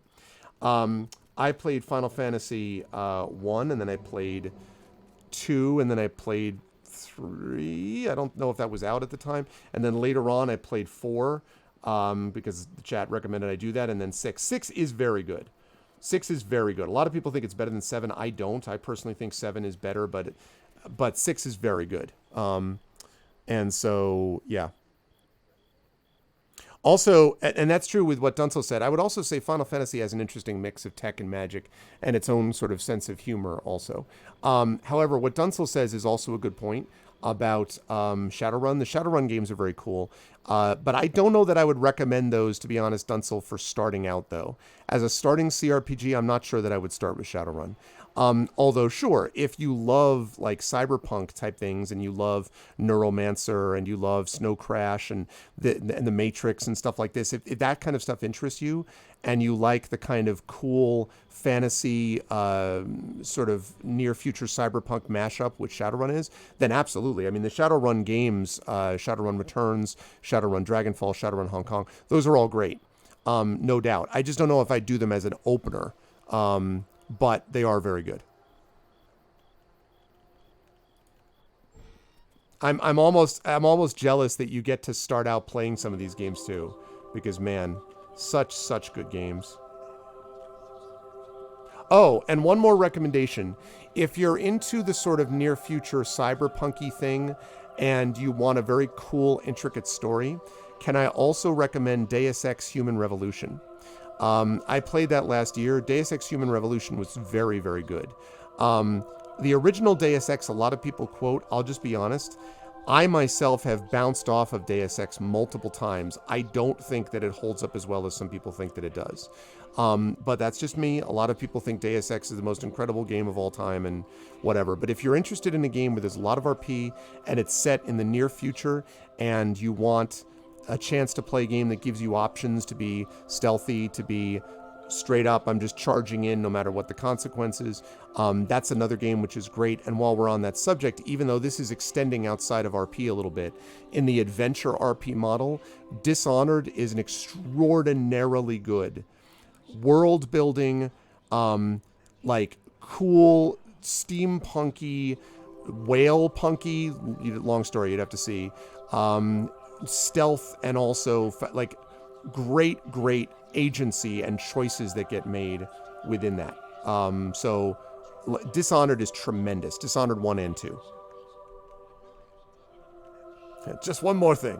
One more thing about that. Okay. All right, I need help. Arvin, Mering said you'd be coming. Welcome to the Temple of the Morning Lord. You know Brother Mering? We were acolytes together years ago. I don't suppose you're planning on returning to West Harbor anytime soon. I believe so. Is there something you need me to do? It's my understanding that Mering has been attempting to carry out Lathander's work with little more than the clothes on his back. Commendable, but impractical. The temple here in Neverwinter has been prospering, and it's time to share... Glasses are bothering me. That fortune. This sealed box contains a portion of our tithes. See that it gets to Mering safely. Whoa, suddenly it's overcast out there. There we go. Better.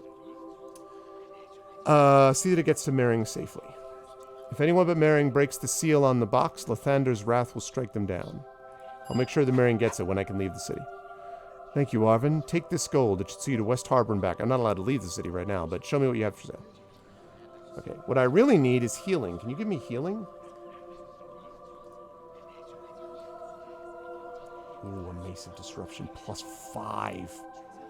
Wow, +5 against undead. That is awfully nice. All right, first of all, let's sell some stuff, shall we?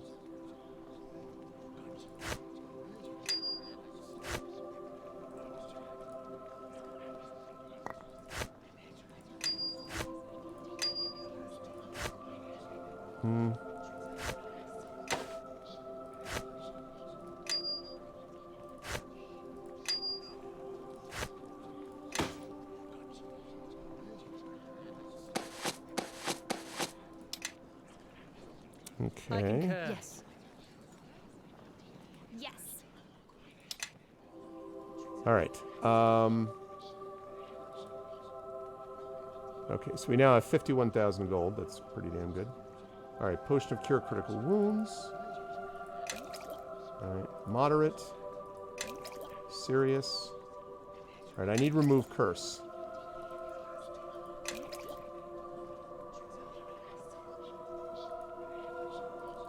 Heal.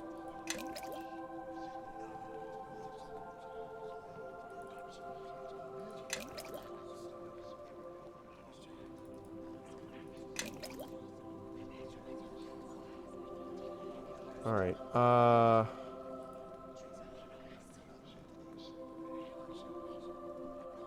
What? Okay.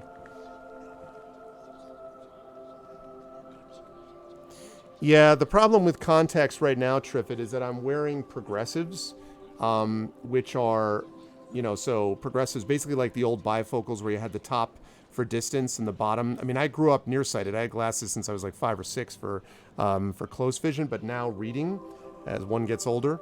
So that means that now, when I'm up in front of a classroom, I can be like, here, read, read, read, read, and then I can look up and see them. Yes. The problem is that the medium distance here, like to the computer, is not super great.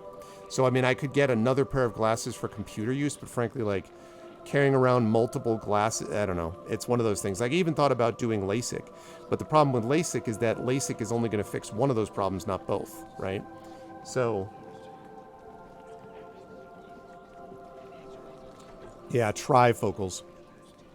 Yeah, well, technically, there is a computer thing. The problem for me is that the camera's not quite, so I have to do that. Or I could technically do that if I were... Yeah, like that. So it's weird.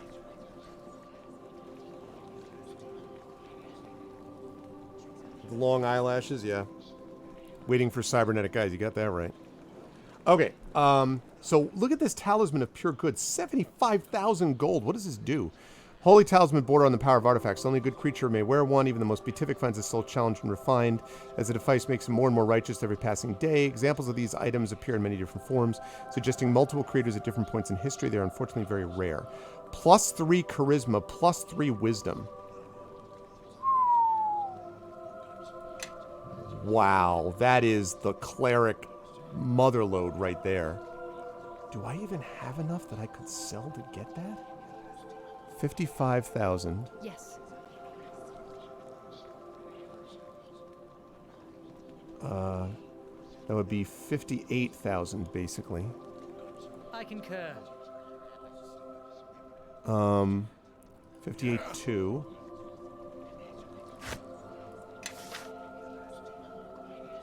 I already talked about him, so that doesn't help me at all. 58.2. Yes. 63. I am listening.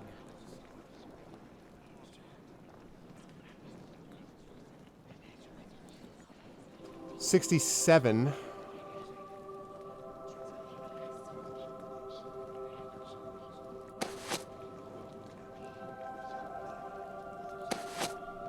I don't know.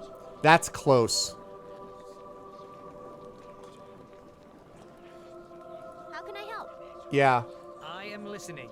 Oh, yeah. You're right. I had the wrong person talking to him.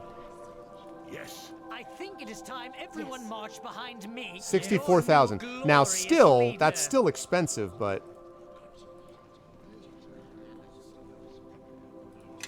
Actually, you know what? Is that a longsword?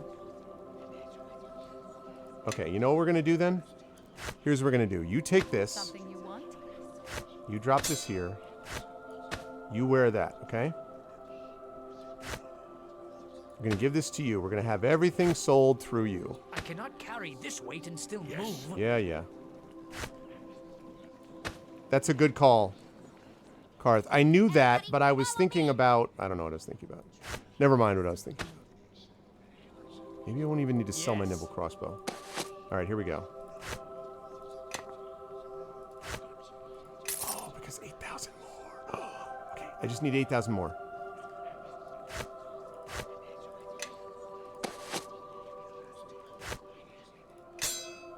Okay. 63. Okay, I need 1,000 more. That's it. I may not even need to sell that nimble crossbow. Something you want? Okay, you've got the longbow I plus think 1. it is time everyone marched behind me, your new glorious leader. Okay. Yes. 1,000 more gold I need. Let's see. I'm sure I can get that. Everybody, follow me. Not that. I am listening. I don't want to sell that if I can avoid it. All right, I don't want to sell the harvest cup either. I don't need this many acid arrows. Haha! Talisman of pure good.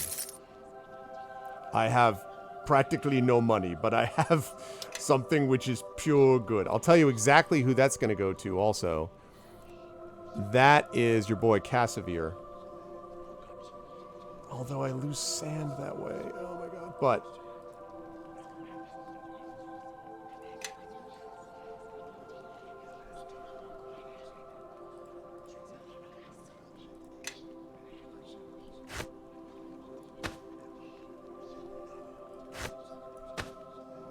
pure good.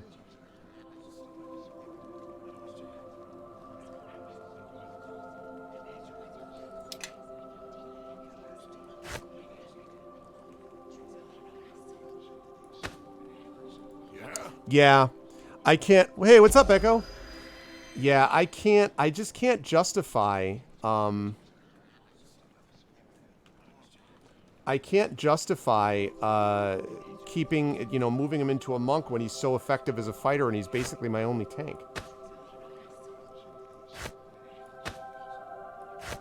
Con of 19? I mean, do I take the extra armor? I gotta take that con of 19. Yes. Amulet of Will.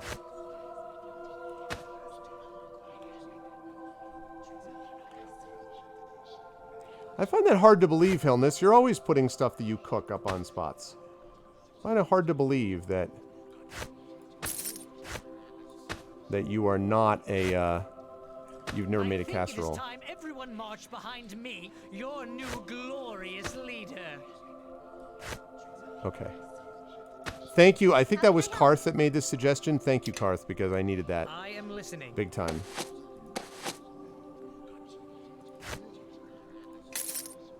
Okay, good. So thank you, Karth. Now, the only issue I've got right now, chat, is that I need to get... that's really sweet. Okay, bag of holding, bag of holding.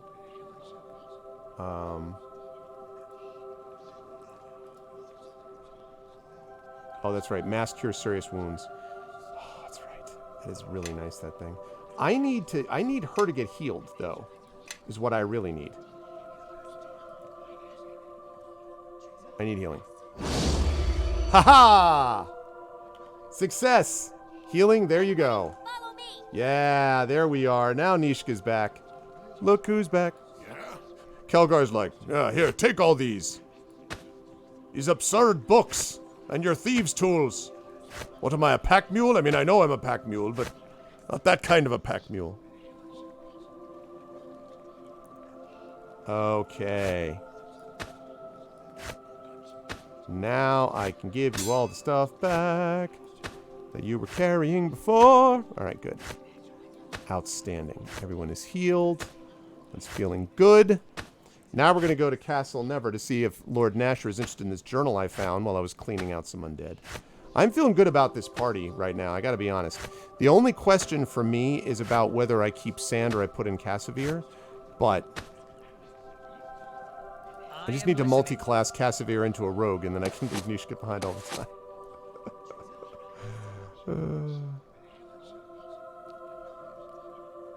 Yeah, I'm going to give this to you, just in case. How can I help? Alrighty. Much better. Look at that. Okay, now. Yes. We got cure serious wounds there. Good. Yes. We got... I want to cure moderate in your area Follow there. me. All right, I've got you down for I that. think it is time everyone got marched you down for behind that. me, your new glorious leader. good, everyone's got I am heals. listening. Okay. Outstanding. That's what we need. That's what I was hoping for. Let's get the hell out.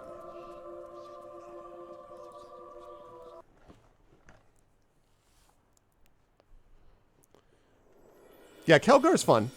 I like Kelgar too. Kelgar is one of the better NPCs. I don't think Neverwinter Nights 2. I don't think one of its strengths is its companions, honestly. Like, I don't particularly like Nishka. I don't love Quara. I don't particularly love Sand. Bishop sucks. Like, I find like a lot, like Chandra's okay.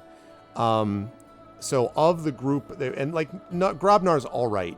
There's basically a few characters that are all right. Kelgar, I would say, is pretty good. Kelgar would have fit in any of the previous games, but the other previous games, this is the other thing I wanted to say, by the way, Pasta Boy, if you're still here, is that when you're doing Baldur's Gate, the other thing you'll notice is the companions are great. Minsk is great. Jaheira is very memorable in her own way. Same thing with Khalid. There's just multiple characters. The guy Zara, the crazy chaotic neutral wizard dude, or sorcerer is pretty good. Go for the eyes, Boo. Go for the eyes. What's up, Hippo fan? Yeah, Bishop sucks. He really sucks. Sand, I'm telling you right now, Sand would win that right now. Sand saved us before, so. Okay, let's go to Castle Never. And yeah, Pen and Pixels. Well, the one thing I'll say, Echo, though, is that you might be interested in this one because you're going to get a chance to see a game called Solasta, Crown of the Magister. I'm going to give that a try. And if it's terrible, if I don't like it, then I'll just go back to Neverwinter Nights 2 over there, you know, whenever I'm playing video games. But I'm going the totally wrong way. I'm going to the castle. Follow me, everybody. I know exactly where I'm going. Oh, actually, while I'm on that subject, yeah, I could probably use some more arrows, too. I'll need to remember that. Because I need regular arrows. I actually don't want plus arrows. Oh, we got the theater. All right, wait. I got to go to castle first, and then I'll hit the theater on the way back.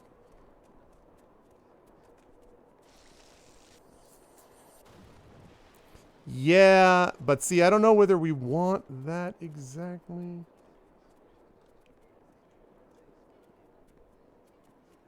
Merchant, do you sell arrows? Do business to you. Oh, no. You're a random person who sells bread. I don't need bread. I mean, we all need bread at a certain level, but... Hello, going to see Lord Nasher. Excuse me, pardon me. Lord Nasher time. Right, intelligence is the primary statistic. Charisma is for sorcerers. Intelligence is the primary stat for wizards. Hello, Royal Guards.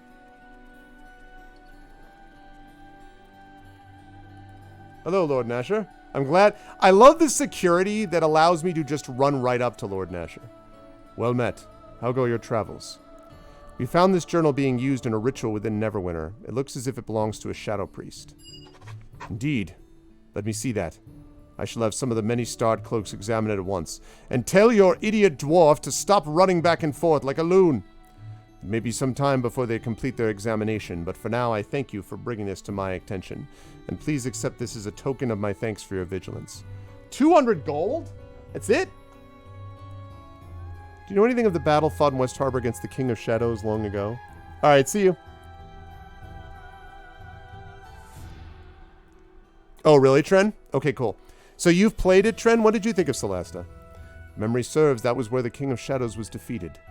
We lost almost every soldier of Neverwinter to a man in that battle at West Harbor, and we suffered terrible losses. When their bodies were recovered, it is said they were rotted, decayed, as if devoured from within. Horrid. The King of Shadows was said to have a legion of demons at his command, and many villages did not survive the battles along the Mare as West Harbor did. But the exact purpose of this sorcerer or being was never known. Alright, cool. Thanks. You just let me run right up. Oh my gosh, dude. Come on.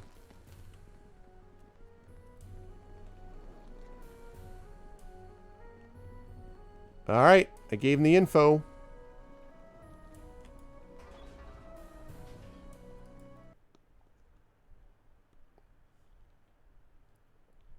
Yeah, but that's fine. Like, that's fine. I'm not actually that... I'm like, okay, that's good. So I did that quickly. Now I'm going to go to the theater. Going to the theater.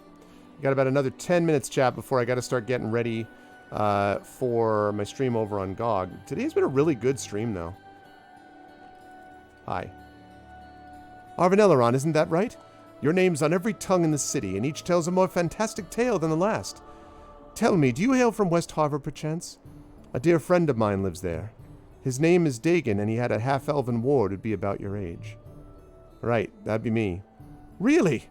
Why, I knew Dagon of old before his passions dimmed and his wanderlust faded. We crossed paths now and then, even journeyed together for a time. Listen, I keep a store of secret goods. I don't offer them... What's up, Gross of Christmas Future? Here's $5, go see a Star Wars. Exactly. I don't offer them to students as they require a certain level of proficiency. But for Dagon's ward, I'm willing to make an offer, and at a discounted price. Alright, let's see what you got. Alright, what the hell? A Mad Gent's Gloves. The reputation of the penniless aristocrat turned self-proclaimed High Minister of Ao spread throughout Waterdeep like wildfire. Madachi Gent had seen a vision of the High God, Ao, and taken it as a sign that he was to lead the new church of Ao. After he kicked a homeless man in the face and cured his blindness, he attracted many more followers. His fellow ministers were even more absurd than Madachi because they lacked the particularly intense fire that lit the High Minister's madness. When Madachi began his kicking crusade across Waterdeep, he rightfully should have been killed within the first few hours. Unfortunately for his would-be killers, Madachi's new followers defended him fanatically. Soon after the beginning of the kicking crusade, Madachi started to realize that some of the people he was kicking were not actually suffering from illness.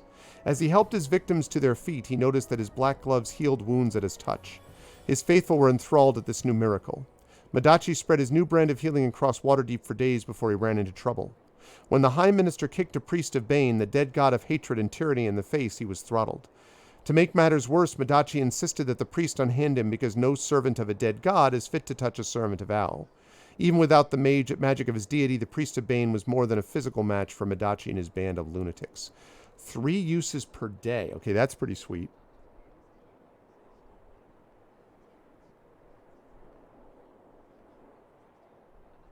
Yeah, nice. Icicle. And yeah, it's a good call, Sparkly, yes. Armor of Graham the Mouse.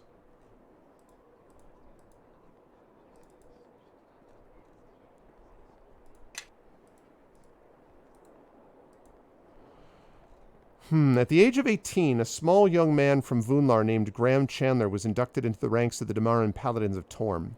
Nicknamed the Mouse by his fellow classmates for his small size and great love of cheese, Graham had become well respected during his time as an initiate. However, when it came time to armor the initiates as full paladins of the church, the embarrassed order found it did not possess a suit small enough to fit Graham.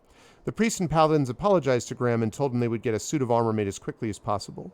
Though Graham's classmates snickered about it, Graham smiled and quietly went about his business. Only a month later, while most of the other paladins of the church were away on business, a lone wounded rider approached the Tormish fortress and demanded to see whoever was in charge. Graham was far from in charge, but there were no paladins of rank present. The rider turned out to be a Thayan escort for a female red wizard who had been attacked by bugbears in the wilderness. The priest sneered at the rider when they learned of his nationality, but Graham told the escort it was his duty to protect travelers from aggression within Tormish territory. The priest tried to dissuade Graham from attempting to go after the red wizard, but Graham rebuked them and repeated to the escort that it would be his honor to mount a rescue effort. Protected only by his helmet and the heavy hide demanded by the climate, Graham followed the escort to the site of the battle. From there, the escort tracked the bugbears to a cave. When Graham and the escort entered, they immediately came under heavy attack from bugbears. The escort's resolve faded and he fled back into the wilderness. Graham pressed on, killing 4 bugbears and wounding 2 more before he died within sight of the red wizard. Though the bugbears were by no means wiped out, the attack weakened and confused them enough that the red wizard was able to blast her way out of the cave system. Later, she returned to Damara. Thank you for the host echo. Later, she returned to Damara and approached the priest of the wilderness temple of Torm from which Graham came. When she learned about the selfless valiance of Graham, even her Thay-hardened heart was moved. She had a suit of armor constructed and enchanted for her small savior. It was built to the finest standards of quality, and it said that the priests and paladins of Torm assembled at Graham's burial gasped in awe at its beauty. In later years, Graham was used as an example of devotion to duty for fledgling paladins. His revered tomb was looted by a fractured Orcish army from Vasa when the temple was destroyed in 1298 DR. +2, only usable by paladin. Okay. These are really cool. These are only usable by Paladin. I think. No, I keep checking the wrong thing. I can't go through all of these. Usable by Rogue. Haste 4 uses a day. Wow. Usable by Monk. Intelligence +2, Charisma +2, but it's only usable by a Warlock. Usable by a Druid. Usable by Fighter. Interesting. The Sturdy Feet of Pym. After single-handedly driving a band of demons from his village's traditional burial grounds, the young halfling archer Pym Pebblefoot became a hero to the people of his village and the surrounding communities. Although he was praised and honored by his elders and fancied by more than a few village girls, the ever-withdrawn Pym simply took it upon himself to continue acting as the protector of the local farming communities. Rain or shine, summer or winter, the farmers and shepherds of the Grey Hills grew used to the sight of Pym standing tall, for a halfling, on a hill overlooking their fields, bow in hand and a wisp of pike smoke curling about his head. Many heroes lead short, glorious lives and die valiantly to thwart some terrible threat. Although Pym's life was undeniably glorious, from fighting alongside the knights in silver against orc hordes to driving off giants out of the Evermoors, it could hardly be described as short. Pym lived to the ripe old age of 135 years and died in bed, surrounded by 3 generations of his descendants. Pym was interred within the hills he protected all his life, but his gear was passed on to a great nephew who left for Neverwinter to become an adventurer. The fate of Prand Pebblefoot is unrecorded. I'm going to buy that. I can afford to, and I can give it to you because you can use these. And you are fresh out of boots. Have an extra 15 hit points, please. Yes. Oh, I take that back. Something you want? You don't need this. Kelgar still doesn't have any Follow boots. me. Oh, God. Please. Something you want? Yes. Now go to there. Yes. There you go. Huzzah! Okay. This is usable only by Paladin. This is usable only by Cleric. Usable by a Monk, but we've also got this Rogue thing, right? 66,000 though. Even... Yes. Yeah, I don't have the money to spend 56,000. Still, that's good to know. I'll keep that in mind. For the future. You don't have anything, right? Okay, do you have actually +1 arrows, which is why I stopped by you in the first place? You have arrows. Arrows? Oh, you've got some pretty good stuff, actually.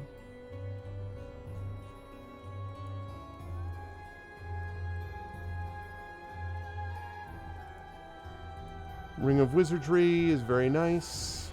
Too expensive, though. I can't afford 23,000. Ooh, a Greater Magic Bag.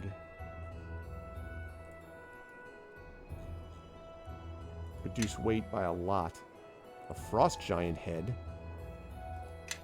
It's Blagothkus.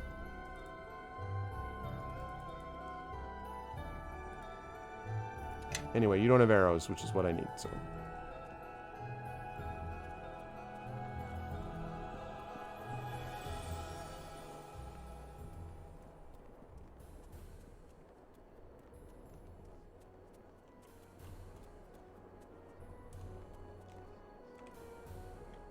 Alright, let's go check out this theater, and then we're going to wrap for the day. Here, anyway. See if you can top this one, love.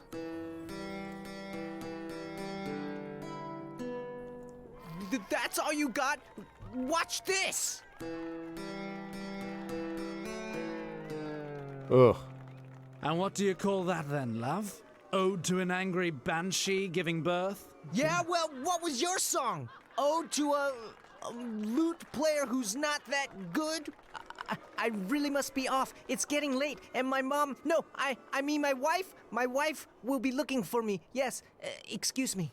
Well, ladies and gents, I don't know what to tell you exactly.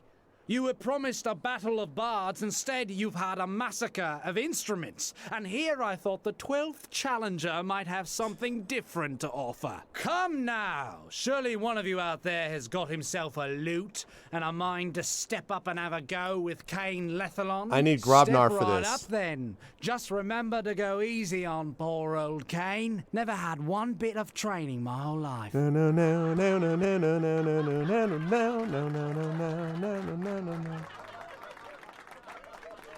Because I don't think I have anyone who does like the performing thing. 0 in performance. How can I help? 0 in performance. Yeah? 0 in I performance. think it is time 0 in everyone performance. marched behind me. 0 in Your performance. new This is a glorious Grobnar thing. leader. I'll come back at some point when I have Grobnar in the party, which I don't right now.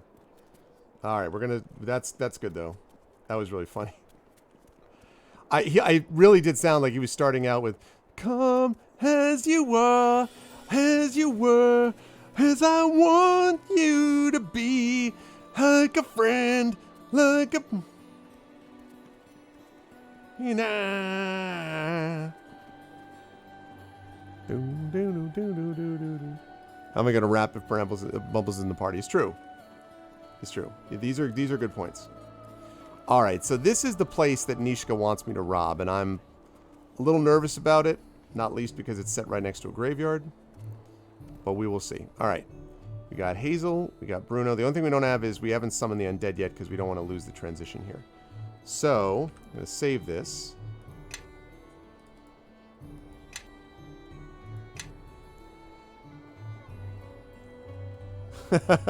And demonetized. Then he would suicide with a magic missile to the head. Yeah, like, Grobnar, yeah.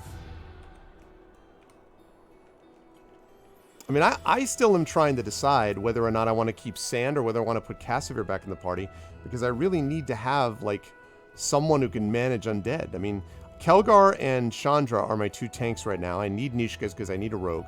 I'm the Arcane Archer. Hazel's my bunny. So basically my tanks are Kelgar and Bruno, and I guess a little bit more now Chandra.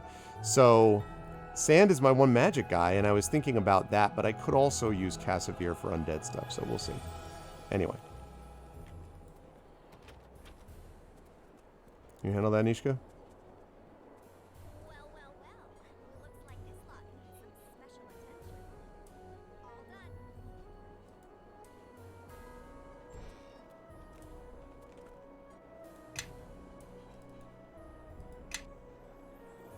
You went to school with Kurt Cobain? Really? No kidding. Here we are now, entertain us.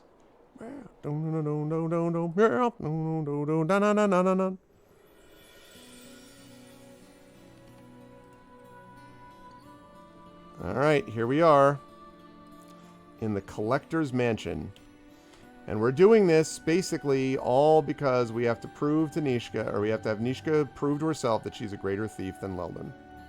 So we have to do that. I don't think we can leave to go to West Harbor yet. So we're going to do this, and then we'll get back into the main quest. But we're not going to do that right now.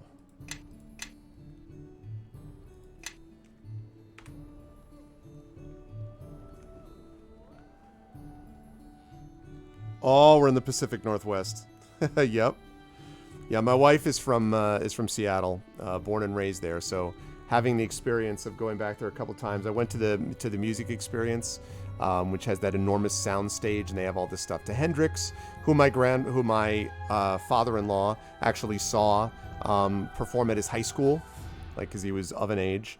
So him and obviously Cobain, obviously Pearl Jam, that whole crew. Yep. In Aberdeen, it was all everyone looking to get out. Yeah. Yeah. So, okay. Cool. Good stuff. We played now, as they catch it up, 37 and a half hours, just about. Very neat. Very neat. But it is time, folks, and it's actually much darker outside. It's been overcast much of today, which is probably good because it helped cut down a little bit on the temperature, but it means that I had to Normally during the day, I got plenty of light in here, but this time I'm getting that actual light that you're seeing is reflecting the light from Geralt's end game scene that I have on my desktop, my gaming desktop. So, anywho, you got your dice too today? Nice. Oh, let me check that actually.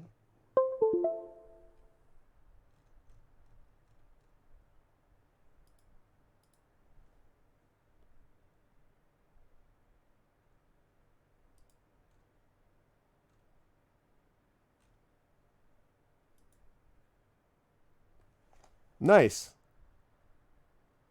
Yeah, look at those. And with the dice bag.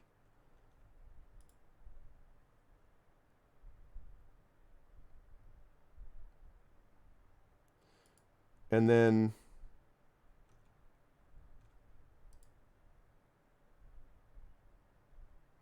I don't all right. I'm not going to get into it now. I don't really understand the response to your tweet, Triffid. I don't know if you do. But like, yeah.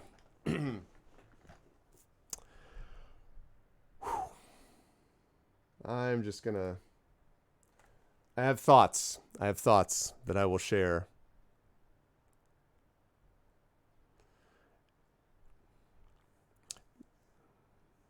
Yeah. Yeah, Hillness, you ended up being in fourth, not by a lot. You only lost out to Carlos by like $5. You were really close, actually. You were that close to Carlos, but nonetheless, we all won because of the success that we had for that. No, these are not PC box collection behind me. This is all games, like board games and tabletop. All tabletop. That is D&D 5th edition. That's 3rd edition. No, 4th edition. We've got 3rd edition somewhere over there. I don't remember where exactly. Then we've got original 1st edition over there. 2nd edition monster manuals. We've got the red box, the blue box, the gold box. We've got the advanced underneath that, plus a ton of original modules. Then Adventures to Middle-earth and a bunch of my other tabletop stuff on the bottom. And then all of those over there are a bunch of board games. And, of course, Gandalf. So that's what I've got.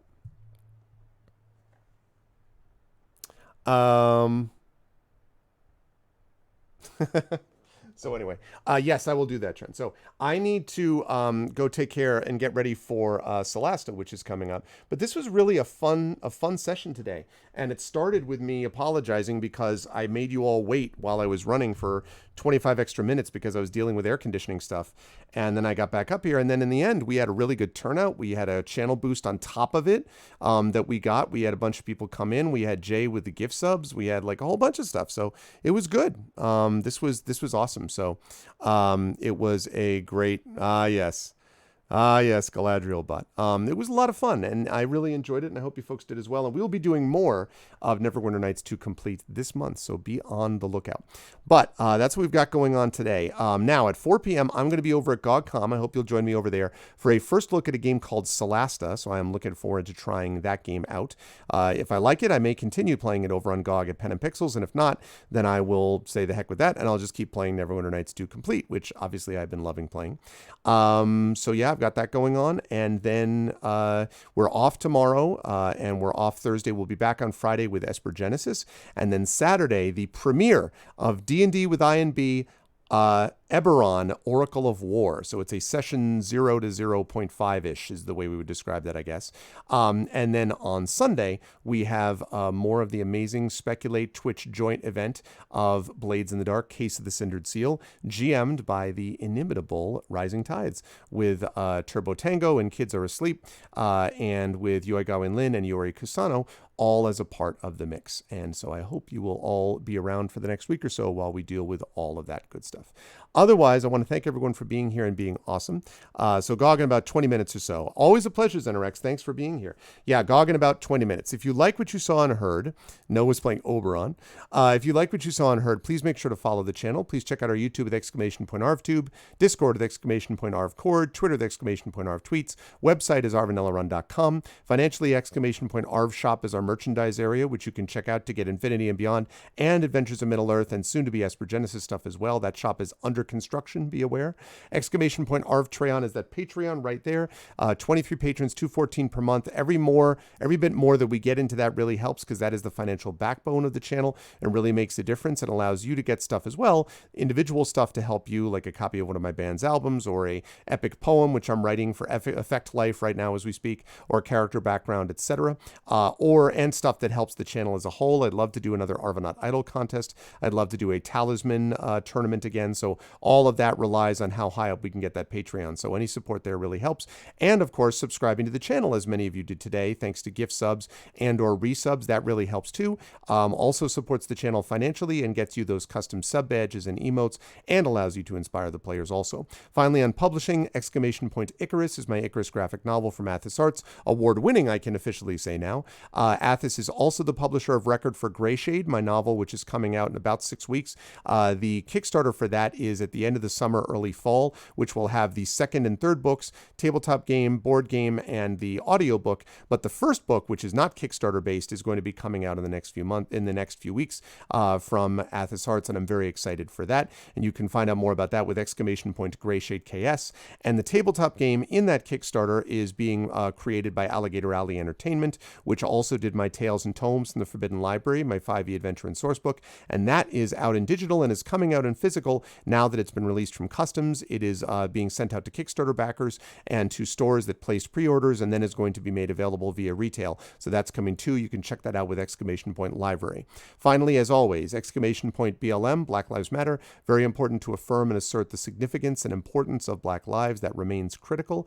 And !Help Now, which is the World Health Organization page on suicide prevention. Very important to reach out to others when you need help and to reach out to others when they need help as well. That is going to do it for me. No raid today because we're going to be going over to GOG in about 18 minutes now. Thank you to my wonderful mods, the best in the business, Dragonspear, Hillness, JRab, Triffid, and of course the Rising Tides. Thank you to my subscribers as well, Dragonspear, Hillness, JRab, Triffid, Rising Tides, Effect Life, Nonstop, Blackberry Bear, Brahms, Crit Twitch, Live Suing, Mrs. Dunsel, Trendane, and Zenerex. And thank you again to JRab for gifting some of those subs again. And thank you to everyone as well who supports the Patreon in that group.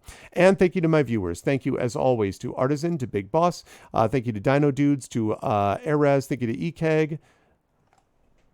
Dino Dawes, I think, actually.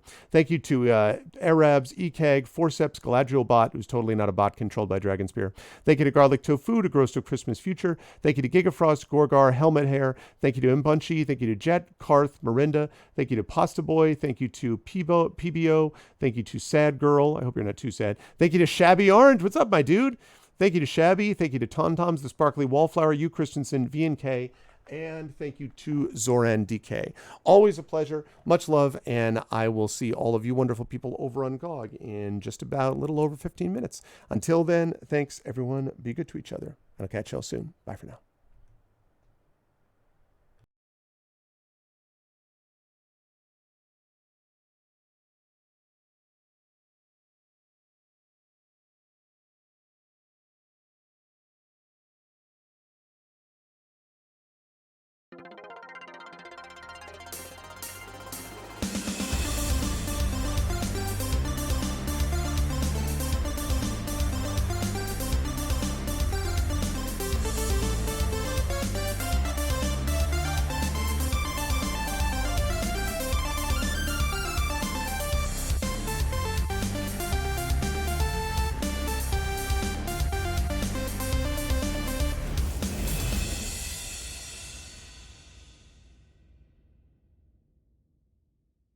Huh?